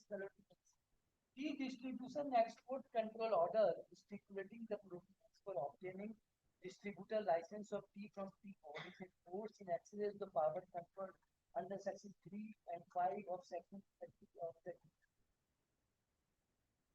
And whereas the licensing authority has granted a distributor license number such as under paragraph 3 of the. Then I'm on the third paragraph. Whereas board issued a notification dated 22nd December 2021 mandating that exporters shall clearly mention the origin of tea in packages while exporting. Any tea exported as Indian tea or as any nomenclature of Indian tea shall comprise 100% of such Indian tea. And in case Indian tea has been blended with imported, same shall be exported as multi-origin and should not be marked as tea of Indian origin under any circumstances. This is being, then they say that I have not done, I have violated this notification. What they say, 22nd December 2021. And there's two more paragraphs I can place it. And whereas during the visit, the company was directed to provide documents such as export document could not be furnished at time as the records were not available. However, some documents were submitted to the board. And whereas while examining the document, it has been found at the time of re-export of imported tea, country of origin of the goods has been mentioned in the invoice in India instead of multi-origin, which violates paragraph 34 of the Distribution and Export Control Order 2005. In view of the above, you are able to show code in writing within 7 days from the receipt of the letter as to why email action should not be taken under the question 21 etc. So now, my lord, kindly see the notice.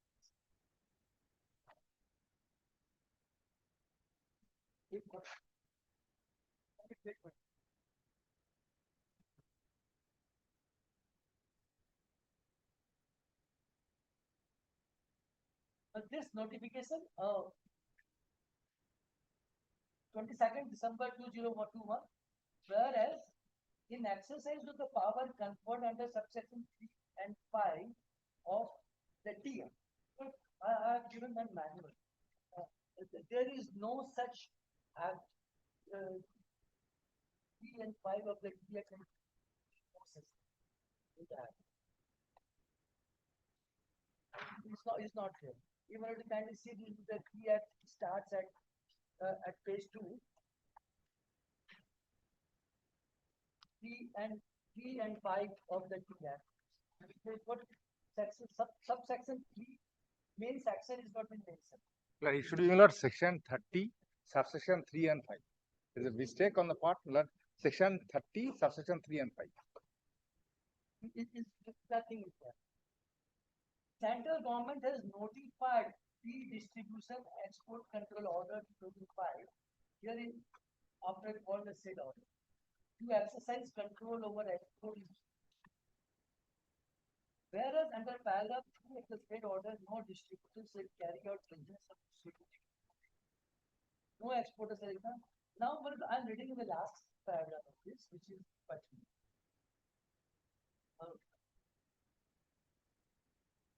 And the last one, and whereas it has come to notice that imported tea are being passed of exported after blending with other teas in the tea, which reduces export competitiveness and image of now, therefore, in exercise with the power under section 34 of paragraph 34, of the tea distribution export control order, it is hereby directed that exporters shall clearly mention the origin of tea in packaging invoices while exporting. Any tea exported Indian or as any nomenclature of Indian shall comprise 100% of such Indian. And in cases Indian tea has been blended with imported, same shall be exported as multi-origin and should not be marked as teas of circumstances. Failure to comply shall invite action. Now, my lord, this tea distribution and control order, I have filed a supplementary where I have annexed this.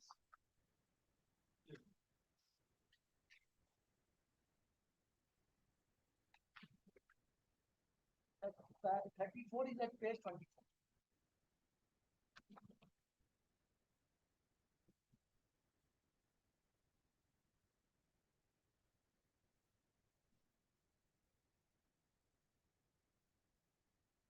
Power to issue.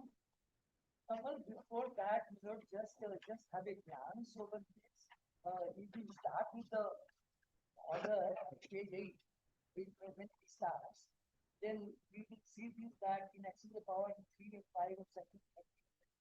Just I will come to it later. And central government for tea distribution and export control order. Now, the licensing authority or any officer not below the rank of controller license authorized by the licensing authority may issue such directive that he may bring fit to the licensee or to the class of licensees at any time for compliance within the time period stipulated in such directive with regard to the adherence to the contractual obligations, maintenance of requisite quality of the packaging material, as well as any other material shipment, stoppage, recall or shipment, of any of the provisions of the control order or any other matter related to this is some kind of a subordinate legislation which gives certain power, etc. And to this and how this to be exercised is being given in paragraph 30.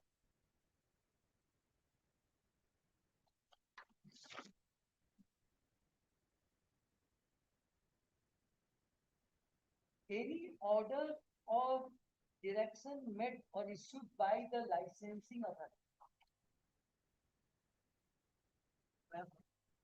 or by any authority under this order in case of an order of general nature or affecting a class of person being notified in the official record.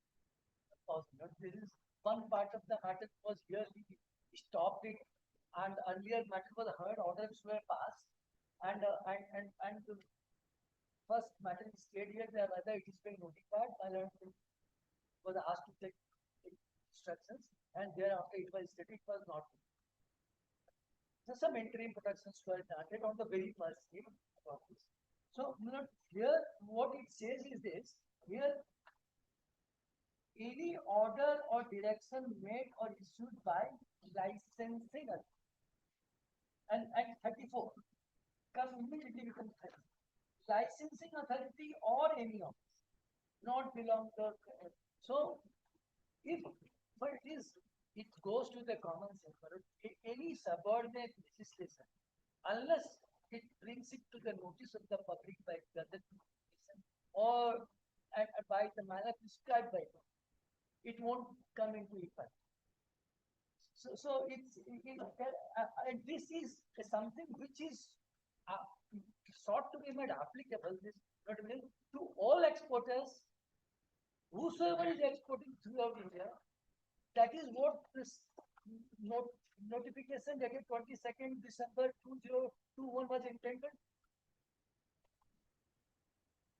And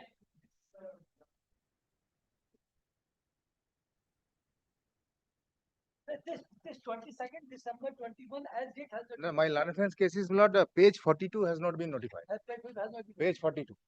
But my contention is the notification is not at all required. This is Notification is not at all required. that is what my point is that this is the notification. This notification is issued under paragraph 34. Paragraph 34 is power to issue directive to the licensing authority, directed by the licensing authority.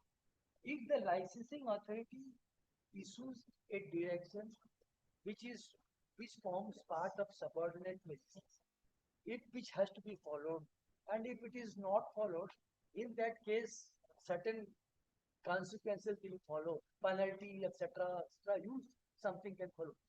That has to be notified, made applicable, has to be made applicable. And when it becomes applicable when it is notified or put into effect. So if even an order is being made, it does not take effect unless it is being communicated. So it requires a communication. And when it requires a communication, then the general thing is this: it has to be notified, so all over the public should know, and that is a deep knowledge for everybody, and ignorance of law is of no use. Well, only one thing I just well, notification has been done, whether it is published in the official gazette or not. That is the point. My learned friend condition is this: well, publication in the official gazette is mandatory. Yes. Notification is there. This is the notification. Yes. Whether it is publication is at all required or not. My learned friend says that. But there are two things. My learned friend can come Yes. in. Yes. No, well, yes. Well, two things are there. There are two things. One is direction, another is directives. My learned friend Just a minute, can sir. answer this. Only two, one. If I No, draft let a him notification please. in my mind, Let him. I draft a notification in my mind, give a dictation to my student, and keep it in my table, and don't do it, then that is a notification. That's an extreme.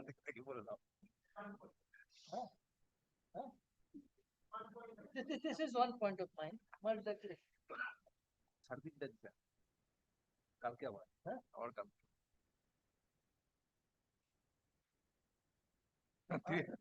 Three more minutes.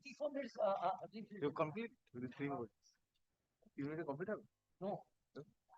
Kalke. I've been telling you, man. Yes, I can make summary of. I can make summary of my other point also. Make a summary of my other point. I'm very afraid of my learning. And his height is also that much, and he can take advantage of his height.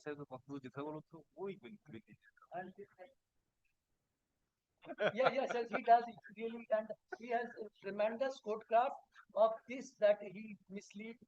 He does something that the arguing counsel loses his way where he does. That's converted. Yes, but for which I give compliment to my learned friend after the matter. So my point was this, that this thing which they were saying that I need to show, this was never published. Yes, and nobody told us. Nobody. Second thing is this: never communicated to us. And when all our shipping bills, our documents were going to them, they were assessing. When they were assessing, they were knowing what I am doing, what I am not doing.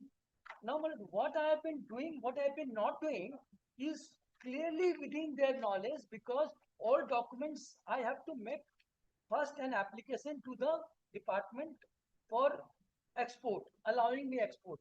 Kindly come to page 57. This is first I have to make an application for export to the department, to them, to the respondent.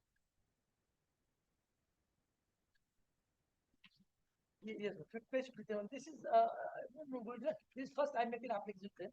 Page 58, I ask the clearance of that. Plus 58, Then 59 is the other document they say, which is I am being required to give them about the detail of the expire, etc. Page 60, I give by the country of origin, etc., where is being done. And thereafter, at the bottom of this form has this page 60 has an annexure. That annexure is at 61. Now, what are the details which I am to give? Country of origin, details of input used in export product. Detail, part of tea quantity of this imported under bill of entry number such and other forming 80% of the invoice quantity and balance indigenous tea forming the rest 20% of the acquired locally. Then my description of export goods, black tea packed in PP bags, etc. In India, material, mode of packing, bulk, etc. Packing details as per invoice list. This I do give. Then I have to page 62. I have to give them a certificate of origin, which they give now after they approve it. Manufactured in India with imported material. These documents and then come to page 60. My invoice. What it says in the body. Indian tea. Indian black tea blended with imported black tea packed in paper sacks with plastic, pallets and strange wrap. This detail is being given. Now, this document of invoice I am to file under international, under the customs act. My customs act, I have to give one column country of origin. That country of origin column, my lord, you will be seeing it at page 63, right hand side, vertically come third column. Country of origin of goods, India. But these goods, after being manufactured and after it is the finished goods in India, imported goods had been captively consumed. I bring wood, make a chair. Then when I export the chair, for the customs act, it is Indian goods. For their requirement, I am giving all details. That this is the wood I have imported, this is what I have been done, how much percentage I have done. His document, I am mentioning everything. There is nowhere, anywhere mentioning what is multi origin.